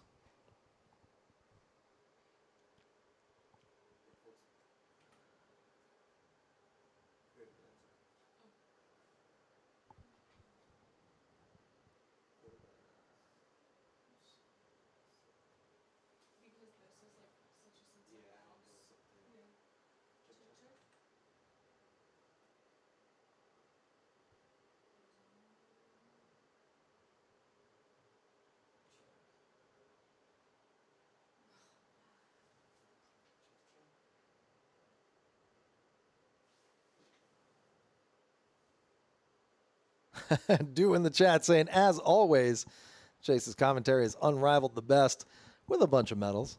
I will accept those medals if you let me give a speech. All right. I just want to thank everybody who got me here. I want to thank, the bumps, the rashes, the bruises I got along the way. It was not an easy journey, I got to tell you. My whole life. Well, you know what? I hear the music. I think they're cutting me off here. No, but on some real levels, it takes a whole village to put on this show, and we do appreciate every one of our viewers, every one of our players for signing up for the live stream, and, of course, our IT guru, Mr. Chris, who is training a couple of young IT Padawans today. Also want to give a shout-out to them for learning very quickly. Not easy to keep up with all the action. Doing a great job all around, everybody. But again, mostly thank you to the viewers for watching us. You are the reason that we do this. Thanks for checking us out. Couple of mystery hands here on this pot. Zach, though, no mystery there. Pocket tens. Chris with the suited ace-9.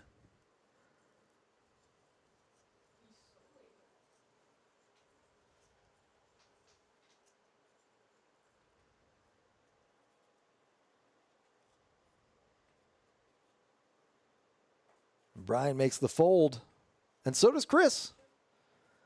Zach taking it down right there.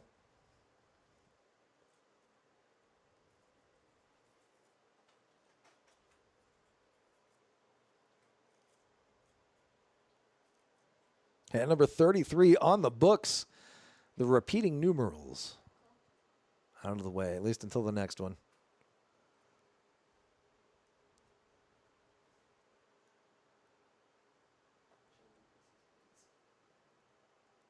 At just about every 11 hands. Just about every 11 hands, we'll see another set of repeating digits. And Miss Marianne throwing her hand away. Joni throwing out a call.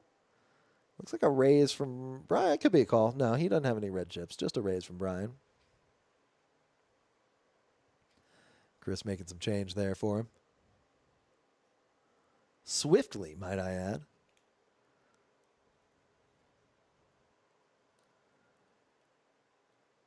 And it looks like he's going to limp around here to the button. Ray going to check his option with the 9-4. Ace, queen, 6 on the board. 2 clubs. Joni holding the 10 of clubs for a backdoor flush draw. Ray holding the 4 of clubs for a backdoor club draw. Though, of course, a very low flush. Ray folding anyway. After Zach bets 15. Pair of queens for him. Joni, same pair of queens. Actually, a better kicker. Kenny folding. Seems like Kenny only plays the winning hand. That is Kenny's game for today. And there's a 3 of diamonds there on the turn. No backdoor flush draw for anyone.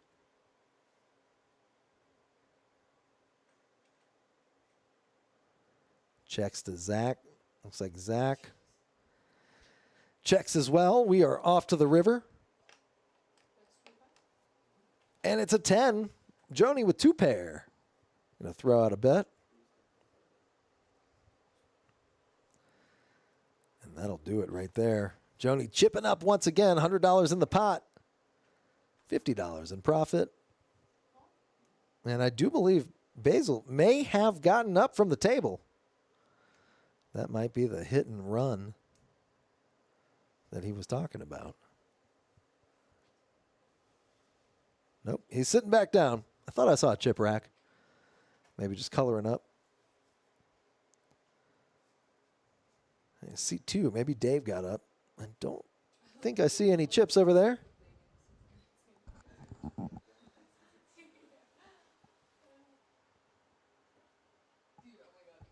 All right, we got a couple of viewers in the chat. No doubt some poker pros, some chat pros. Here is the question. How long do you have to sit at the table for it to not be a hit and run? Is an hour and a half good enough? If you're at the table for an hour and a half? Is it 2 hours minimum? What is the minimum time for you to not be considered a hit and run?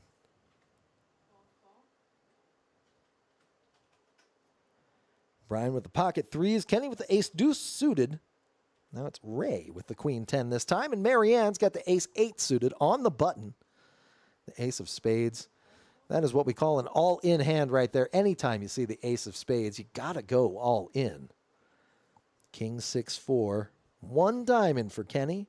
1 spade for Marianne.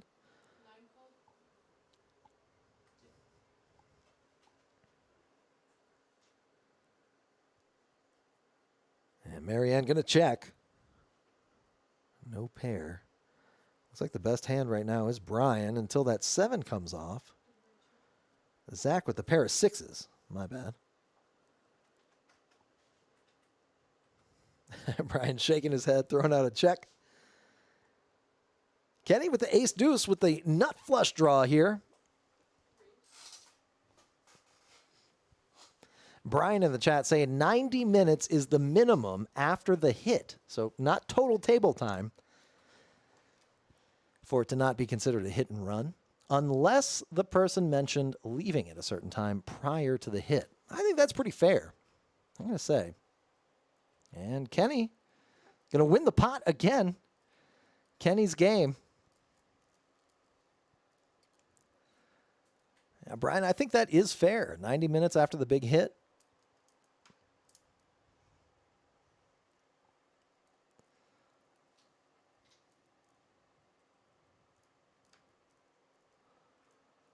Now, what if it's a bunch of smaller hits? What if you just work your way up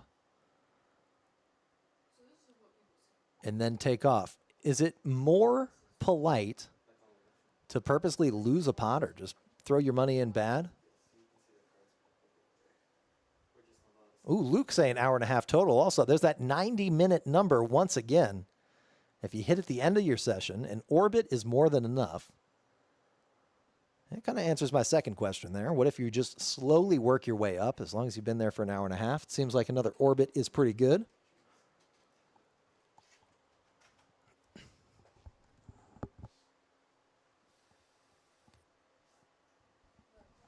Ace 8-8 on this flop. Chris and Zach both with a pair of aces here. A lot of chop opportunities. Both players exactly the same equity. Now Chris slightly ahead after a couple of folds.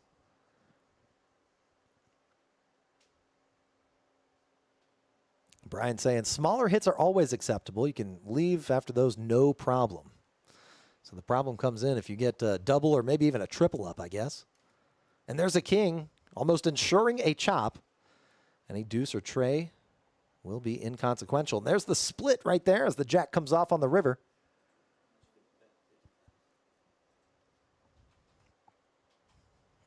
Well, thank you, gentlemen, for your answers.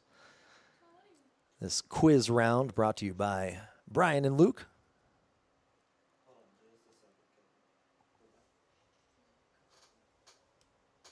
And we are moving on. Hand number 36 on the books. Picking up to hand number 37. We've been streaming for about an hour and 45 minutes. Thanks for checking us out, everybody. Having a good time on this Saturday. Hope you are as well.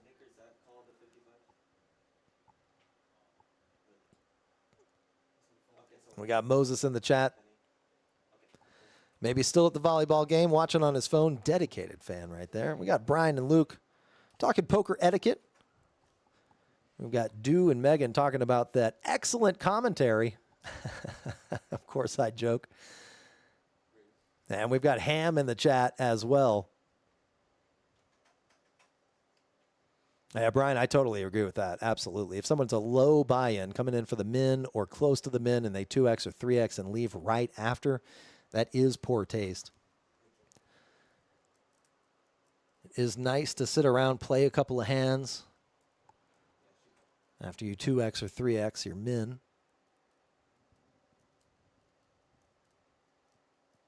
Yeah, Luke, same thing, yeah. When it says, when I was new, I was told sitting there and folding for an hour makes no difference. It basically is the same as just leaving after a hit. Yeah, actually, I was in a discussion just the other day with a couple of players saying that's almost worse to just sit there and fold. Kind of wasting everyone's time at that point, wasting the seat on a player who would be more inclined to give more action. And Zach's pocket deuces are best in this hand.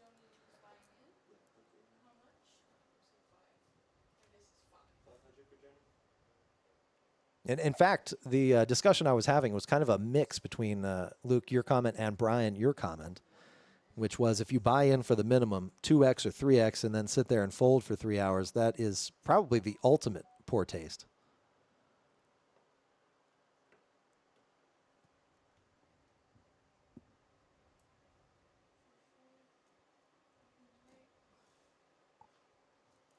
And we're moving on. Hand number 38 coming at you. Not a prime number. Usually those prime numbers have a way of being big pots. This time, hand 37, not quite following that trend.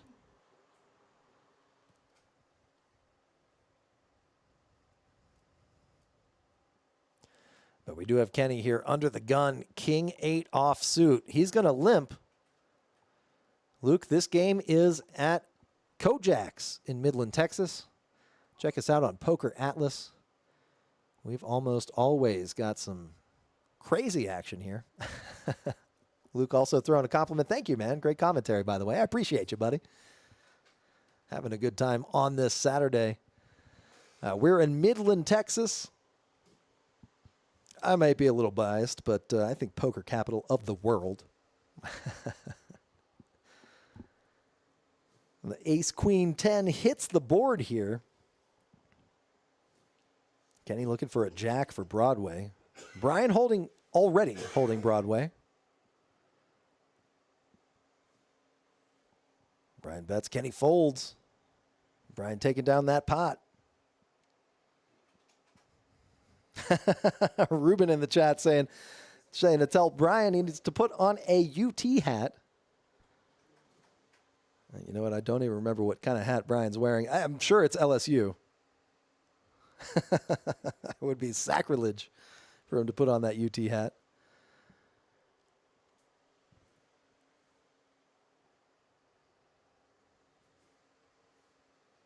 Yeah, it looks like Brian getting up from the table here.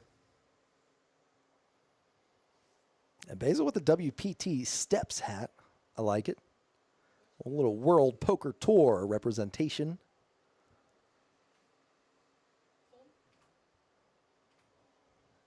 Ruben saying, yeah, normally it is LSU. Yes, indeed. Man,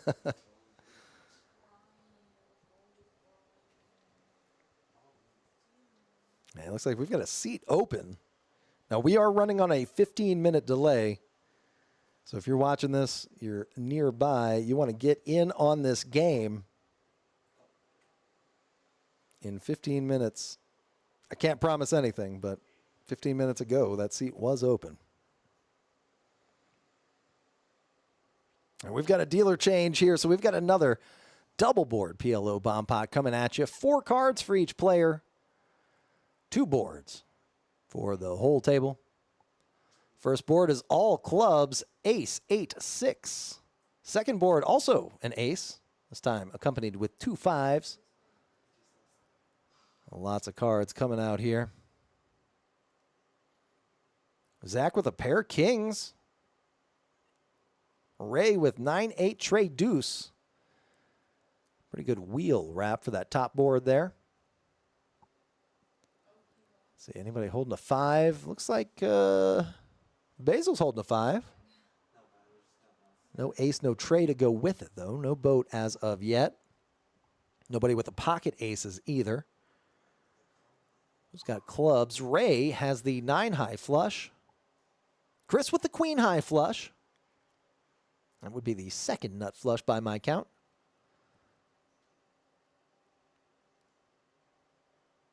And it looks like Ray is going to go ahead and bet out. $50 there. Getting a couple of callers.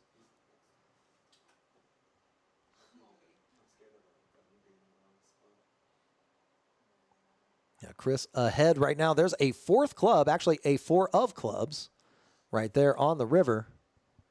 And what is this? We've got maybe a special guest commentator here. Mr. Reese joining the chat with the microphone. Hello, hello. Hello, hello, hello.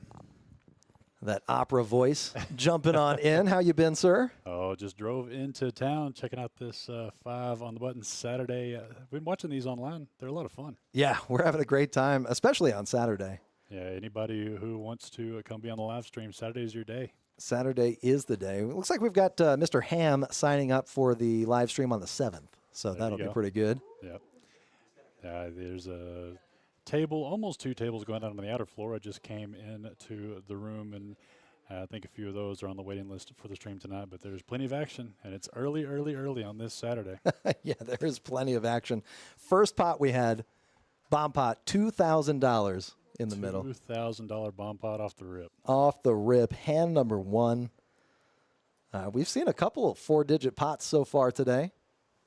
And we're back to Hold'em here, so 2 cards. Let's see how many digits we can get that pot up to. Basil under the gun with the ace quisha of diamonds. Kind of chip stacks are we looking at here, everybody? Couple hundred apiece. Kenny's been up there, 1,500. That's right. Yeah, it's been Kenny's game. Kenny runs like the sun today. Nothing wrong with little run good to go along with poker. Not at all. Yeah, he flopped a set one hand. Immediately the next hand, flopped trips. Folded a couple of hands and then flopped a boat. Pretty 3 in a row. Pretty scary flop here. Yeah. Basil with the queen, best kicker. Nobody's got a king. Yeah, no kings here. Basil chooses not to continue. That's going to pick up his diamond draw, though. You might see a bet out of him now. And there it is. Is that $30 it looks like? Like a $30 bet. Chris would be about the only one that could possibly come along, but probably not. Oh, no, Joni's a non-believer. She says, I've got a pair and a gut shot. Yeah, she's looking for that Broadway as well. Basil looking for a diamond or a 10, or he's not going to like his hand anymore. 5 on the river. Let's see how good Joni is. Can Joni bluff him off of it? No. Ooh. That would have been a great move there by Joni if she had bluffed that out. But I came here today, delivered some Christmas goodies. I've got some brand new posters, some of our new promotions coming up in December. We're not even Thanksgiving yet, but we're already moving on to December around here, things to do here at KoJack's. So keep your eyes and ears peeled here and in the room and on social media. We're going to have a lot of cool stuff to announce for December. Any Christmas hints for us? You know, I will say we are closed this year on Christmas Eve, Christmas Day. We do that every year for our staff to be able to be with their families for the Christmas Eve and Christmas Day. But I'd say the biggest thing is, do you remember our bad beat jackpot that we've got going on? Oh, I seem to recall a bad beat jackpot. Let's just say someone is going to hit that bad beat jackpot in December and get some extra Christmas money. Okay. Details to follow. And also to throw out there, years ago we used to have a heck of a scene for New Year's Eve here at KoJack's, and we're looking to bring that back. So be on the lookout for a fantastic New Year's Eve tournament and some festivities at the end of 2024. Lots of stuff coming up, but those are the 2 big bullet points. Is that bad beat jackpot, $15,000. I think that'll buy some extra gifts there this year. Okay. And I assume you must be present to win that bad beat jackpot. Oh yeah, you got to be playing just like it's like a normal bad beat. We're continuing the same, but those the hand you have to win and lose with will be dropping down to a very considerable level to where you're going to want to be spending time here playing instant cash games here at KoJack's in December. That's right, that bad beat. I think 50% to the loser of the bad beat, 30% to the winner, and 20% to the rest of the table. Correct. Yep. 50, 30, 20 is what we're doing. Other than that's pretty standard bad beat, but the details will be out soon. We've got the posters here at KoJack's. We got to get through Thanksgiving first, but come December, start to hone your chops on that bad beat jackpot because it's going to be handed out one way or another. I'm going to make sure that happens. I love that. A little bit better than a piece of coal, I think, in your stocking. Yeah, I think the share of that $15,000 would help ease the Christmas gift pain a little bit. I know I've already been feeling it. Yeah. I think they start Black Friday earlier and earlier every year. Man, yeah, I know. And it's tempting more so for myself than anything in the world. But we've got Joni with a playable here going to call the 5. Yeah, a little more than playable, that house hand. Yeah, Mr. Brian suited ace, probably going to want to see a flop with that one. Does make the call. Chris, haven't seen him in a while. Shook his hand when I walked in. You might see me here on camera here in a moment. There you go. With the snowmen, very seasonable hand there. Haven't seen him while. Kenny with his own variety of ace-high diamonds. So lots of ways here. Looks like one of Chris's 8s are gone in the hand of Marianne, but a very playable 8-9 suited. Under hearts of Zach's jack high hearts, though. No one else having spades, so Brian would be all alone with the spade draw. 180 in the middle already. 2 hearts. Deuce 10. There's that heart we were talking about there. Bottom pair for Zach, Joni, KoJack, top jack kicker. Love that. So Marianne and possibly Zach going to be coming along with this hand here. Joni's going to be the one to bet it out, it looks like. A bet of 50. Yeah, great flop for fireworks here. It looks like Zach may continue here with his heart draw. Yeah, $50. Pretty pricey, but probably knows that it's going to be the. Actually, he's going to take the aggressive, raise it to 115.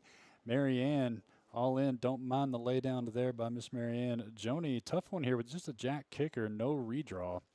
That $100 bill staring back at her to continue the hand is pretty rough, but she does come along. Board pairing 10. It's going to go quick check, check after that aggression. There's the queen on the river, giving the check mark to Zach. Whoa. Yeah, he just goes ahead and turns his hand over for equity, just in case she had the heart draw as well. But Zach there, a little bit bigger in the pot than I would have imagined for that one. Indeed, yeah, that $480. that raise there on the flop certainly got a little more money in the middle. The guys at Forklift Certified say that Marianne means business. I don't disagree. No, that is absolutely correct. And look at that chip stack she's got to show for it. Drinking a Diet Dr. Pepper, 0 calories. Sitting there next to another lady who means business, Miss Joni. Yes, indeed. Staple here at KoJack's Poker Club. And both of these ladies playing their business equivalents as well. Kevin in the box. Who else we have rotating through the box here? We've been having various dealers getting used to this live stream. We got Kevin, we got Joey G, whose birthday is coming up pretty soon, and we've had Whitney in the box as well. Fan favorite Whitney. Can't wait to have all of the dealers trained in all aspects. Got some big stuff coming for the stream. Get ready. Woo! I hope you don't mind working them, and I hope you at home don't mind watching them, because we've got some cool stuff coming up, some nice upgrades. And going to be making quite a production change here at KoJack's Poker Club. Very excited about that. Excited to get a portable AC unit in here, too. Hey, I'm kidding. Top of the list, I promise. Kenny here flopping trip 9. That's what I'm talking about. Kenny can't stop hitting the deck. Yeah, and Joni with the overpair looks like she bet out. We'll see for how much here. Yeah, Kenny making the call. Gut shots for Zach, depending on how much Miss Joni bet there. Could come along as well. A couple overcards for Chris. He let them go, it looked like. A little $55 bet. Good enough to keep 2 players in the pot. Joni betting out once again. Yeah, let the graphics play catch up here. Just figures when I talk about upgrades, then we have a little graphical glitch. It's just the way it goes. That's right. Those upgrades, though, coming just in time. Hey, maybe a Christmas present for old KoJack's. Maybe. Joni bet out 55. Kenny made the call with his trip numbers, obviously. Nick, not much to go with there. Probably going to end up laying this one down. Zach has a lot of good turn cards, but he does let it go as well. A deuce, a blank on the turn. It's a tough one there for Joni. She bets it out again. Might be saving herself some money by leading out here. Oh, no, Kenny's reaching now. He's going to go ahead and announce his hand. A whole stack. And Joni's got to put him on a 9. No, she doesn't either. She reached for immediate chips. She's happy with the overpair. Yeah, she's going to need a 10 and only a 10 here. She might be putting Kenny on a pair of 6s, perhaps, maybe ace-6. Well, that deuce didn't really change anything. And whenever you get limp raised on the turn, it's just signaling a 9 like no other. King on the river, no help for Joni. Let's see if she can get out of this without losing too much more. She checks it, and Kenny bets, looks like all of it. And Joni is just a non-believer, going to make the call, and courtesy double up there from Miss Joni to Kenny. And Miss Joni's reaching for some more bullets. That's right. Miss Joni means business. Yeah, she's not going out on that note. Was not one to be a believer on that one. Well, Chase, I'm going to get back out there and get some of these posters put together. I may come join you back in the booth. How long are we streaming for today? We're going to about 6:15, 6:30. Oh, yeah, it's got about another 45 minutes left of stream, but I want to thank everyone for tuning in on Facebook and on YouTube. And are we on Twitch still? I think yes. We're still on Twitch. We are. Love to see it. Got viewers on all 3 social media platforms, and we do appreciate you tuning in. And this is the reason that we are going to be making some fantastic things happening here on stream. And if you'd like to be on this stream, come sign up right here at KoJack's. We stream at least, 2 times a week now? At least 2 times a week. Sometimes we get some bonus streams in there. Thursdays, 1, 2, and also the Saturday, 5 on the button, open to anyone. Of course, we have all of our major tournaments and events that culminate here onto the final table, and that's the hardest way to get on the final table, but it is a way to get on the final tables to make it to some of our final tables for our larger tournaments. But otherwise, just sign up early, get here early, and get on live stream, and tell your friends, and let us watch you play some 5 on the button poker here on Saturdays. Chase? Yes, sir. I might be back later. If not, we'll see you out on the floor. All right, sir. Well, always good to have you as a guest. Thank you for stopping in. Mr. Reese, the man that never stops. And Marianne with the pocket kings here. The Cowboys. The Paula Cole hand. And Brian with the ace-9. Kenny with the 8-tray. Jack with the, Nick with the jack-10. Zach with the 10-8. And Ray with the jack-8.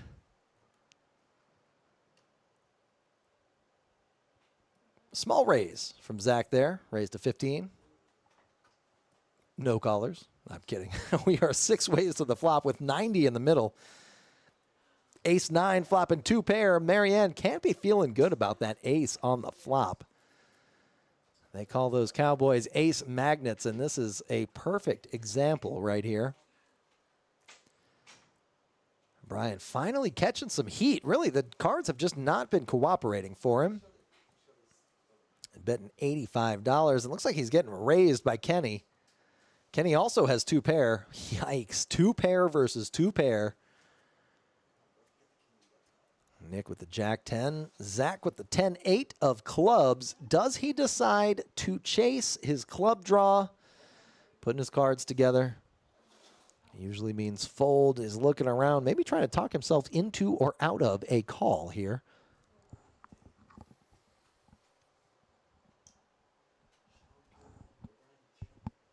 And he does fold. Yeah, tough when there's a bet and a re-raise immediately after. Implied odds would say pretty good there, but you're probably drawing slim. Kenny makes the call here. 1 out. Look at that. Oh, man. And there's the queen and an 8. I think they're running it 1 time. Max Payne right there. And just like that, Kenny takes a bite out of his profit. Or rather, Brian takes a bite out of Kenny's profit. I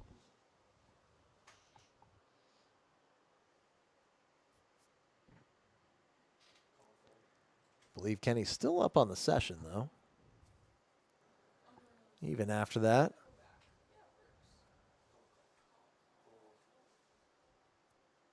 Getting everything counted up, squared away.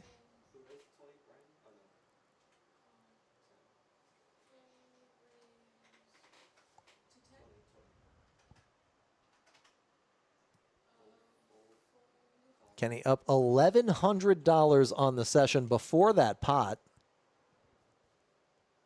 Brian likely near even for this session.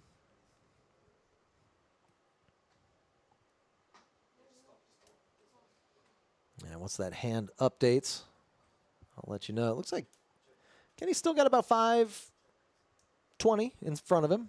Kenny's still up about $400 on the session. Brian now in profit town, playing the patient game, just waiting around for that exact situation to hit.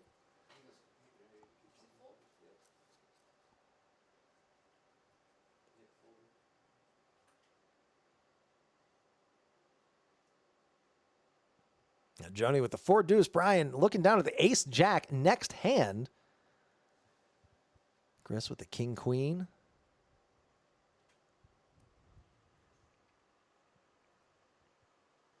Honestly, I think ace jack, one of my least favorite Broadway hands. King queen, one of my most favorite Broadway hands. Of course, excluding ace king, ace queen. Basil with the jack 10, his favorite hand, but wait, what? It goes into the muck? There must be a card read error there. I do not understand that. If you look closely, almost every one of Basil's close says jack 10 on it. Or maybe he's just a superb player who knows when to get out. Surprised Chris didn't play the king queen. Brian gonna bet. And that'll be the end there of that hand. Brian looks like he's got a rack ready to color some chips up, getting rid of some of these reds off the table.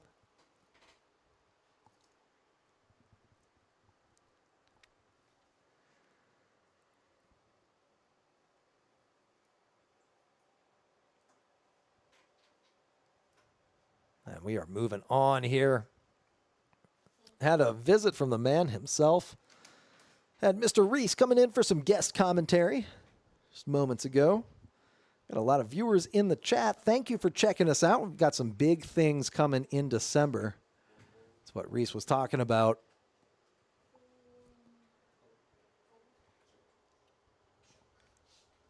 Got some New Year's Eve festivities planned. That should be pretty exciting. Looks like we've got another player here joining. Seat number 2.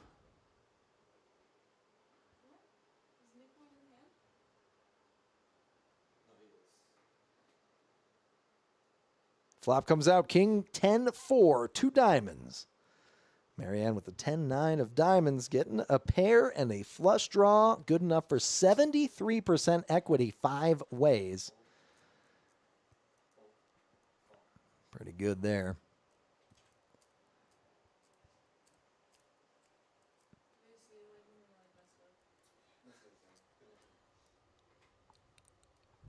Looks like it checks around on the flop.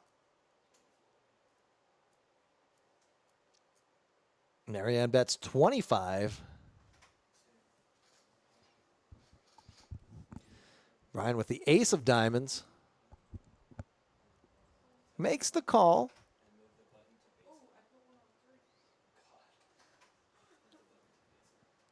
And there's a 9 on the turn. 10-9 for Marianne. 2 pair and a flush draw. How do you like that? Bets but cannot get any callers. Just too much of that board locked up.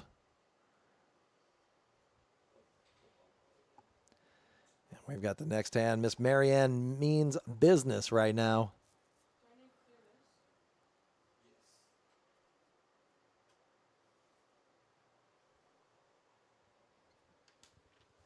And we will take a quick break here while Kevin shuffles up the next hand. I'll leave the action running, and I will be back in about 2 minutes.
We are back just in time.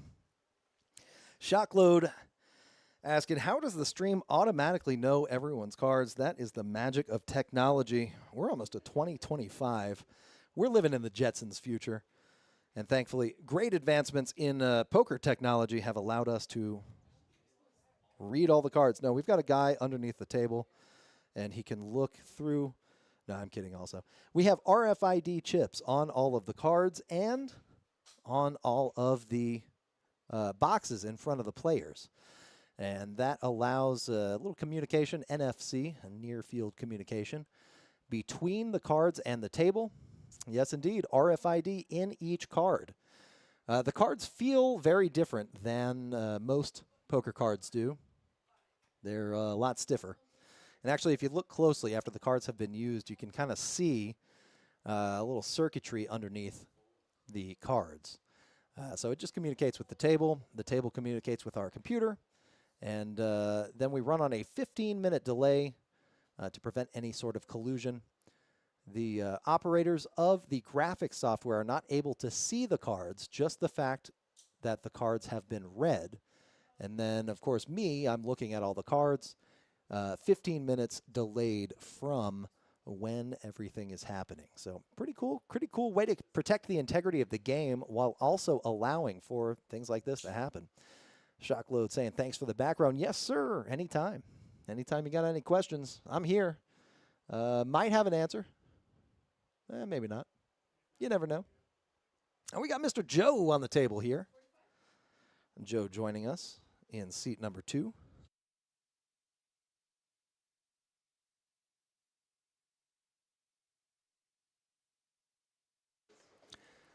Joe with the pocket 6s as well. Zach with the pocket 8s. Ray and Brian both king 7 suited. Interesting there. We got the 9-6 for Kenny, a.k.a. the 6-9 on the button.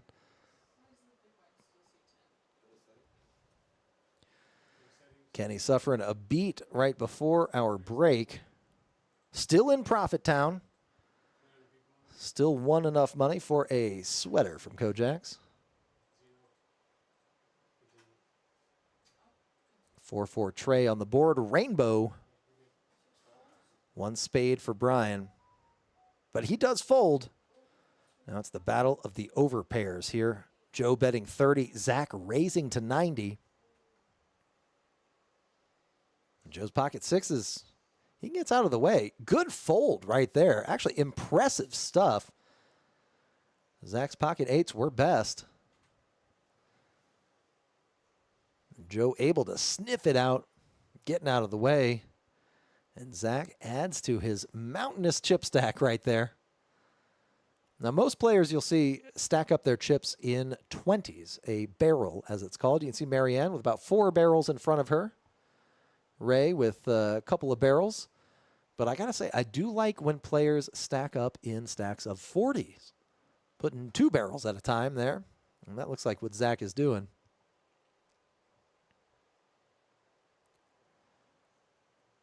And Joe folding the mystery hand this time. Nick with the 10-8. Zach now with the king-queen. Just going to limp. Making a smooth call there. Brian now with big slick, looking at ace-king offsuit. Gonna raise it up to $45. Big raise. Basil laying down the pocket 7s on the button. Zach gonna come along for the ride for $35 more. Joni with the queen 7 sees a caller in front of her. Closing the action, she does decide to make the call as well. Couple of aces out there, couple of kings out there, couple of hearts for Joni. And the board comes out all black, king 9-9, 2 spades. Brian with top pair, top kicker. Maybe a little bit afraid of the 9s, but not afraid enough to hold off on betting. He bets 125 into that pot. Almost a full pot size bet.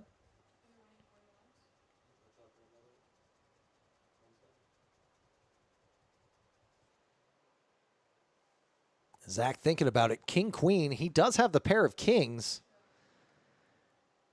And maybe he's afraid of being up against a 9. Pocket nine's very unlikely, but still possible. And it looks like he's putting together some calling chips and does make the call. Joni does not like the color of that board. She gets out of the way. Not enough red cards for her. And there's a 5 of clubs on the turn. Doesn't change too much at all. Brian holding the ace of spades, the king of clubs. Zach checks it over to him. Brian keeps his foot on the gas, counting out some raising chips. And he bets. All greens this time, it looks like. 250.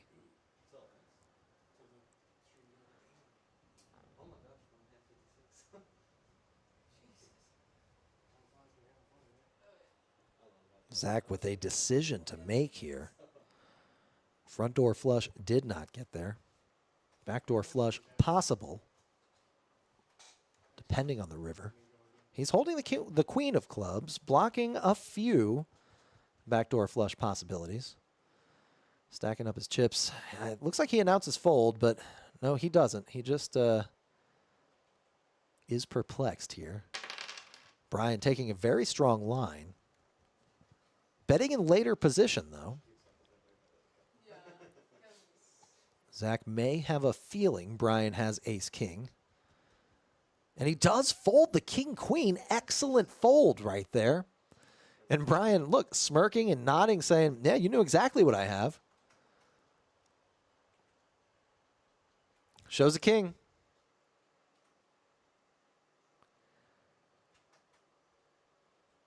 Yeah, Brian, always a sport, though. Great sense of humor. Not wearing an LSU hat today. Maybe that's why I couldn't place it earlier in the chat. Talking about wearing a UT hat.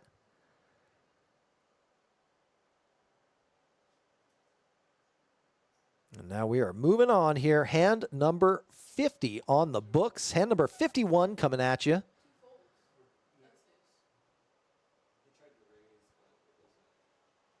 We made it, everybody. We made it through 50 hands. Congratulations for checking us out. We are KoJack's in Midland, Texas, out in the oil patch. And look at this. Nick with the ace-jack of clubs. Zach with the king-5 of clubs. Both players coming along for 10 bucks.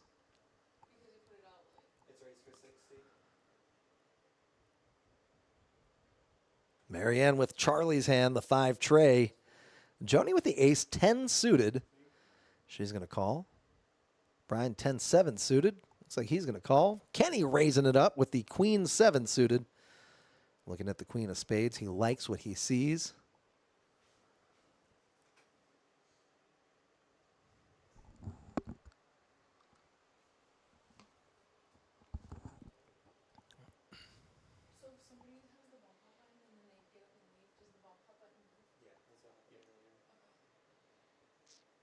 And Kenny gets a couple of callers. Flop comes out. King 9-8. 1 club on board. 2 diamonds for Joni.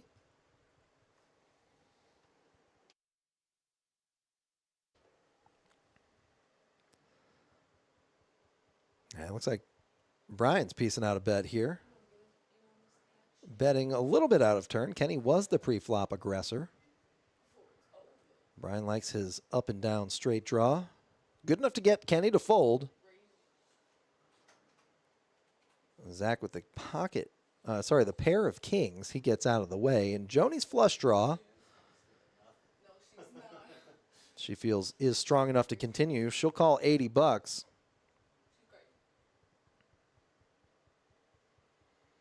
And there's the diamond for Joni. Joni gets the check mark. And Brian going to check as well. Did not like to see that card. Another 9 comes off. Brian with just 10 high. And Joni shows the flush as she drags that pot.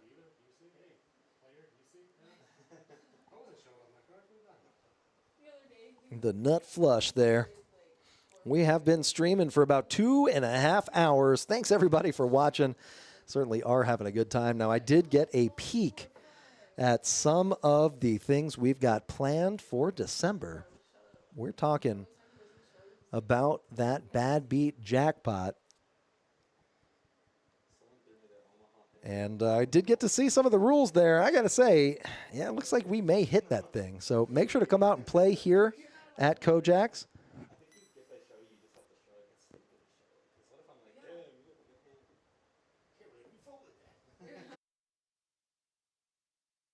Ray with the Jack 6. Zach with the 9 tray getting out of there. Marianne with the K6 of diamonds. She's going to call that one. Chris with the Queen of diamonds. That he's calling $10 as well. Basil folding. Joe out of there. And Nick with the 5-4 on the button. Calls. Hits a pair of 4s. There is an ace out there and a 9 out there. Joni with the best hand. Marianne with the best draw. Somehow more equity than Joni's pair of 4s. Nick also has more equity than Joni. Interesting. And there's a king. Marianne hits her king. She does now have the best hand for certain. She's going to bet.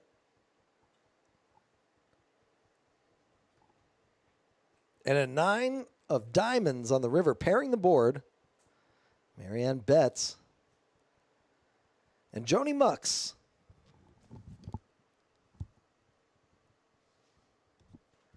$130 in the middle. Marianne now up on the session, up $45 today. A couple of black chips, a couple of green chips, and a few towers of red.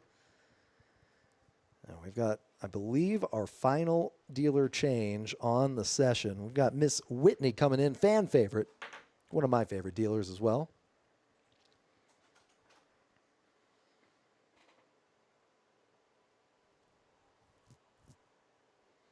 $10 double board PLO bomb pots. If you have not played here in Midland, Texas, we do these double board bomb pots on dealer change. 4 cards for each player. 2 5-card community boards for the whole table. And it plays just like PLO. You have to use 2 cards from your hand. You have to use 3 cards from each board in order to play. You can use the same 2 cards for both boards, or 3 cards, or all 4, but only 2 at a time per board.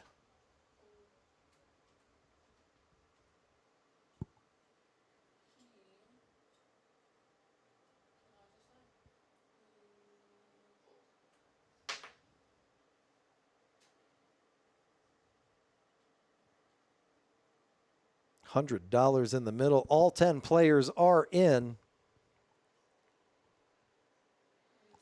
First flop, ace-5 deuce, 2 spades. Second flop, ace-jack 8, 2 diamonds. Both flops with an ace. Pocket aces off to a good start if anyone's holding them. Joe with the jack-high flush draw. Nick with the 6-high diamond flush draw. Brian with the nut flush draw for the bottom board there, the spades. He's also got a pair of aces. 2 pair on the top. Chris's queens look pretty good pre-flop, but not so much post. $100 bet from Brian.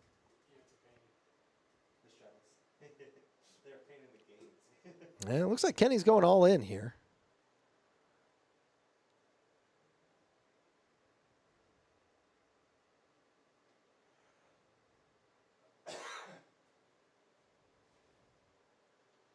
Our graphics say $800 for Kenny's all in.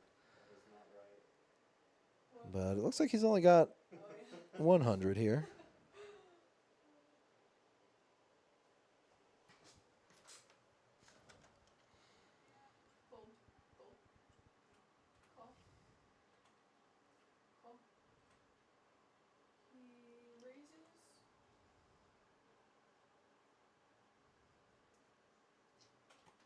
And there's the run out.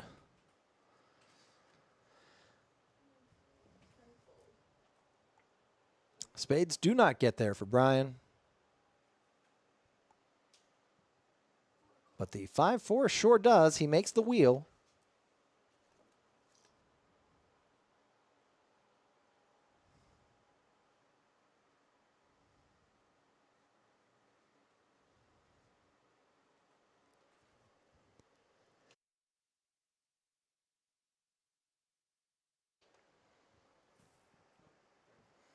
And there you have it. Chopping it up. Both players turning a small profit on the day. Looks like Kenny is absent from the table.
And look at this, Basil laying it down here.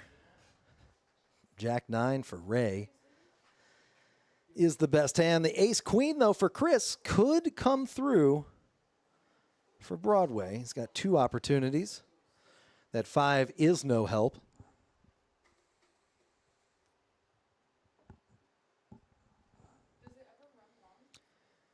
I did just run outside trying to catch Kenny. Trying to get him to do a, trying to tell him that Meg requested a sweater from KoJack's. Was not able to catch him. Apologies, Meg. Sorry about that. But Chris was asking about his VPIP. 31%. Not super low. He estimated single digits. Yeah, let me pull that up while we're pitching out the cards. Let me see if it can pop up before the hand begins. Nope, too late. Queen 10 for Marianne. Joni with the ladies. She's got pocket queens this time.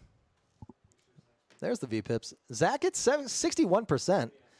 Far and away the VPIP leader. Joni not that far behind at 53%, tying Bryant.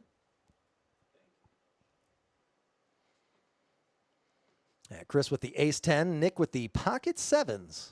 We got a pot brewing right here. Marianne calling $20, $105 in the middle. 4 players to the flop. That flop coming out, king, queen, 7. The case queen comes out. Joni's got to love that. And the overcard, that king. And Chris with a snap call, looking for Broadway here. Nick also with a set of 7s, raising it up to $90. Music to Joni's ears. Marianne holding on to her chips while she thinks.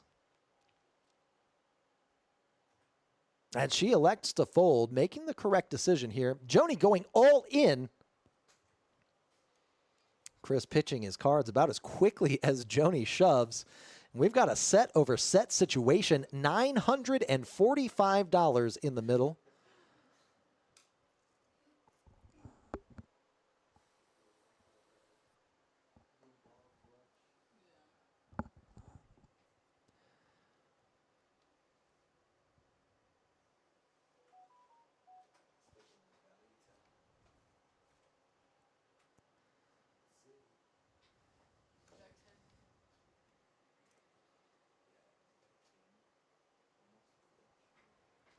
And no cards have been turned up just yet.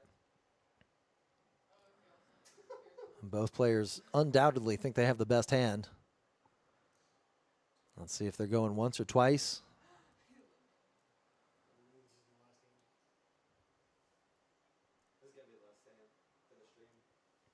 A 6 of diamonds and a 5 of spades come out. Joni turns over her set. Nick turns over his set. And that pot is going to the right. Right on over to Miss Joni. The ladies have been kind to her.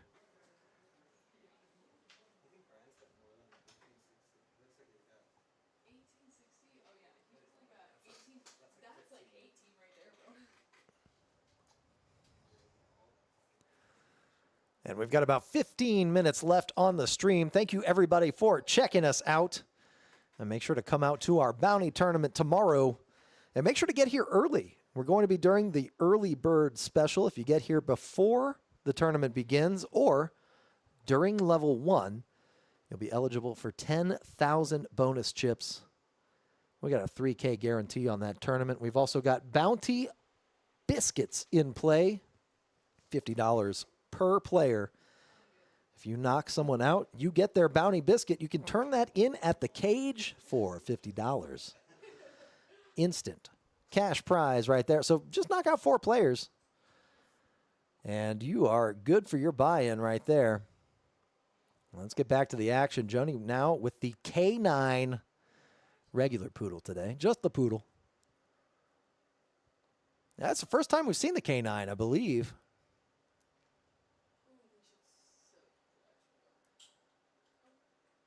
Moocher in the chat is exactly correct. Yes, sensor under the felt, reading the RFID in each card. Each one of those boxes in front of the players, even that box there for the flop and for the muck, are all sensors that read all the cards. That's how we're able to see which cards have been folded, which ones have been mucked, and which ones are live that are remaining in the deck. Now, Ray with top pair here. He's got 9-8. I'm going to call the $10 that Joe bets out. Joe, of course, with the set of ducks, the Swans. Nick also with top pair. Looks like Ray's raising it up.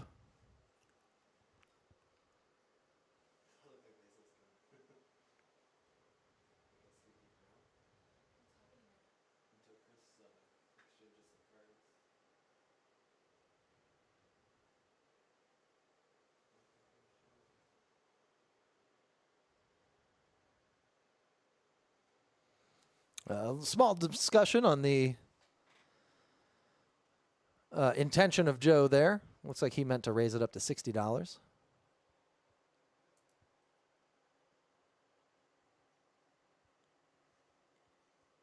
Either way, get some folds. Either way, Ray gets the pot.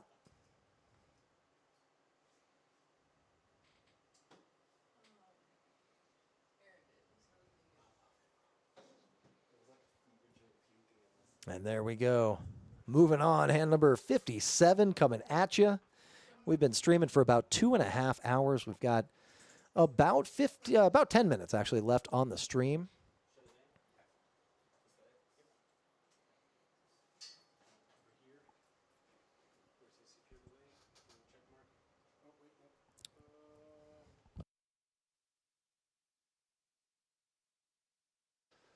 And we're moving on. Hand number 57 coming at you. Not too bad in about 2.5 hours. Ham saying if he wins the bad beat, dealer gets $500. Now, I do have to ask. I do have to clarify. Do you mean win the bad beat jackpot or win the hand that has the bad beat jackpot? I don't think it matters that much. 50% to the loser of the hand, 30% to the winner of the hand, and 20% to the rest of the table. $15K up for grabs for that bad beat. And I did see what Reese was talking about. I got a preview. We've got a couple of posters up. I am not at liberty to discuss just yet, but if you want to find out for yourself, come out to KoJack's. Come check us out. You can see those posters for yourself. I don't want to spoil the surprise. It's like opening the present too soon on Christmas. Basil with the ace-jack, actually going to fold the better hand to Marianne's bet. And now that we've got a second, let's check out those VPIP numbers now that we've been going for quite a while. Zach, 59%, actually dropped below the 60% mark. Joni in second place at 54. Brian at 52. Marianne at 47%. And Joe, newcomer to the table, only playing 18% of his hands, but he's only been around for a few of those hands. Basil down to just 20%. Seems like a high number. I wonder if these numbers are inflated after the bomb pots. And we've got Mr. Lucas Hillman joining the table here in seat number 10. I believe goes by the name Mississippi. Basil with the 10-9 suited. Joe with the 8-7 suited. They got 4 to a straight between them. Nick completes the straight with the jack. And Ray with the pocket 4s. Joni with the ace-5 of spades. 2 clubs coming out, all black flop. Joni with the backdoor flush draw and the wheel draw. Ray holding 2 of the 4s that she needs. Basil betting 10. Getting a lot of folds, but 3 players remain in the pot as we head to the turn. It's an 8, an offsuit 8. Basil with 2 of 10-9, not exactly overcards. There is a king on the board. And there are 2 kings on the board. Ace high going to take it for Joni if we get the showdown. Basil throwing out a $60 bet. Has not been too active. Basil using his image to great effect, getting Joni to fold the best hand.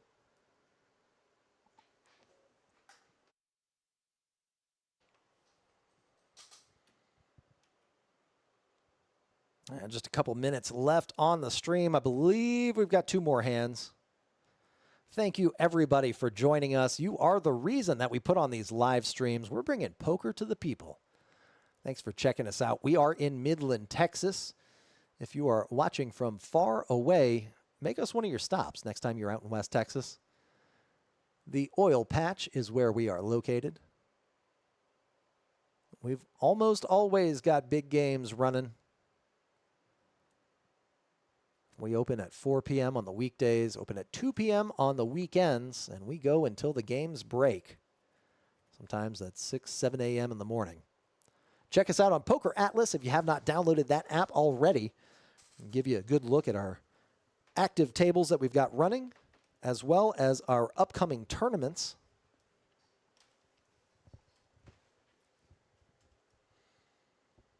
And you can see some of our other rooms that we've got around town. Our sister room, Celebrity Card Club. We've also got the River League in San Angelo.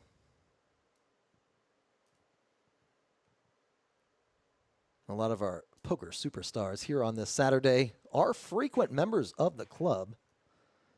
Wow, look at this. Lucas with the king-queen, flopping a pair of queens, and Zach with the queen-jack, flopping a pair of queens as well. Pair of aces on the board. A lot of possibilities for chopper. Well, maybe one possibility for a chopportunity, I guess. But look at this. Zach is going to take it down.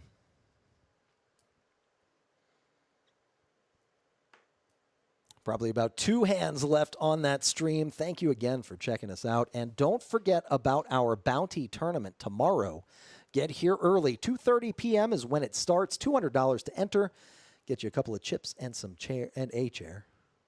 You can have multiple chairs. I don't see a problem with that. We also have tables if you want to bring some snacks with you. Miss Joni utilizing one of those tables for those French fries earlier in the day. But again, get here early so you can get that 10,000 bonus chip before level 2 begins. If you register, you will be eligible for that 10K add-on. We'll also be doing $50 bounty chips. It is a bounty tournament after all. A more aggressive style of play. The goal is to knock out the other players, as it usually is, but you have a little more incentive to do so with those bounty chips in play. And look at this, Ray looking down at the pocket aces. Brian with the suited ace-9, and Lucas with the 5 tray, but does throw it into the muck. Charlie would be disappointed.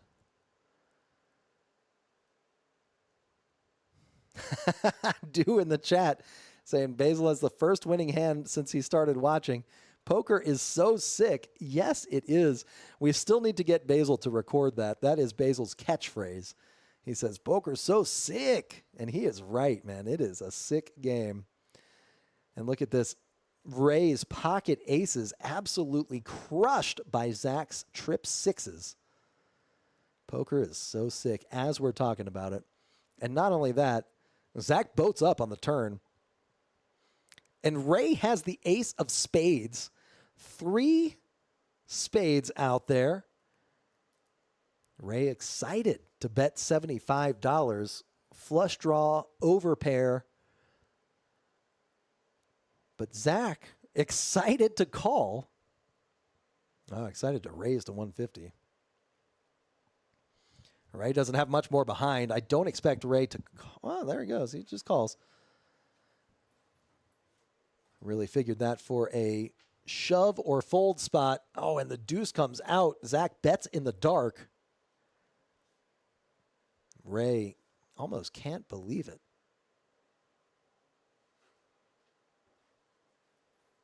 Throwing his head up. We're talking about VPIP right here.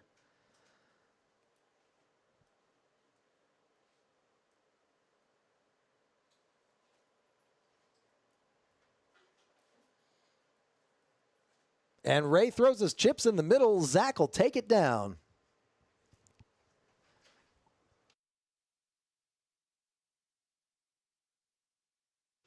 And Ray gets up from the table. Man, I would call that a bad beat. Just anytime aces get cracked, it doesn't feel good. And we are entering the last hand here of the evening. Thanks again for checking us out. Make sure to check us out tomorrow. We are KoJack's in Midland. We've got the bounty tournament tomorrow. If free rolls are more your style, we've got a free roll coming up on Monday.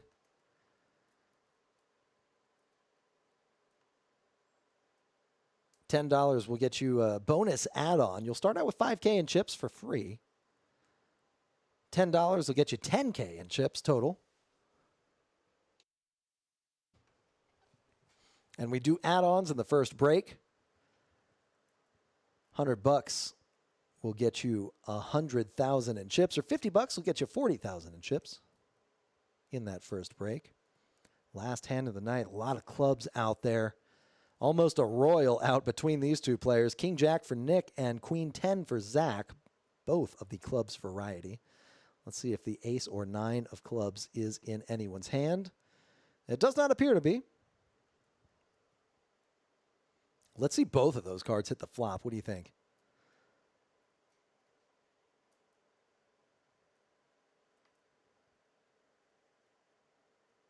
And the last board of the night, ace and a 10 on there, but no clubs out for anybody.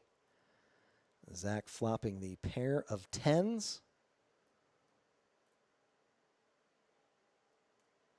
Lucas with the Jack 4 of hearts. Looks like the best hand according to the equity percentages.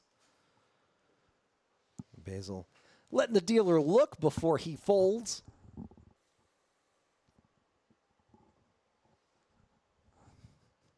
Ham in the chat saying Ray always gets the short end of the stick. Yeah, that was rough. A pair of aces getting cracked. And now Brian with 2 pair. Zach leads out for 40. Brian makes the smooth call here. Lucas with a pair of jacks and the heart flush draw. Decent odds here for Lucas, putting in the $40 to win 190. And there's a 7 on the river, a 7 of diamonds. Not going to be good enough for Lucas to take it down. Brian with 2 pair gets the check mark. Zach has shown the aggression so far in this pot. Does he continue on the river? 3 streets here with his pair of 10s, and he does bet. Not letting up off the gas. Brian just smooth calls, hoping that Lucas will come in tow. Lucas does fold. Brian dragging the last pot of the night. Congratulations, sir. Had a rough start to the stream, but it looks like he is back at least a little bit over even. And we do have that bounty tournament for tomorrow. $3K guarantee. Get here before 2:30. in order to get that 10,000 bonus. 10,000 chip bonus for you. $50 for every player that you knock out. And we're also going to be doing the free roll tournament on Monday with level change bomb pots. If these bomb pots that you were watching earlier today caught your eye, that's a good way to ease into the waters of bomb pots. Free to enter, but you can get a $10 bonus. I do recommend that when you show up. $25 rebuys will get you $20K in chips. And we've got the $50 or $100 add-on that you can get in the break. Now, we'll also do double board bomb pot tournaments on Wednesday, back by popular demand. Make sure to check that out on Wednesday, right before Thanksgiving. A great way to jump into the mix. No guarantee on that, but we usually hit at least 2K in the prize pool. At the very minimum. That is a conservative estimate. So, again, thanks for checking us out, everybody. We sure had a good time on this Saturday afternoon. We will be returning for our next live stream. I want to say on next Thursday, I think is our next live stream game. We do have a $10 PLO game that is not going to be live streamed. $10 on the button, $1,000 minimum buy. That is Joni's game. So come check us out with that happening as well. But hey, from all of us here at KoJack's, thank you for watching and spending your Saturday with us. Hope you had a great time watching that poker. Make sure to sign up for the next live stream game if you are into that. We will have the list going live as soon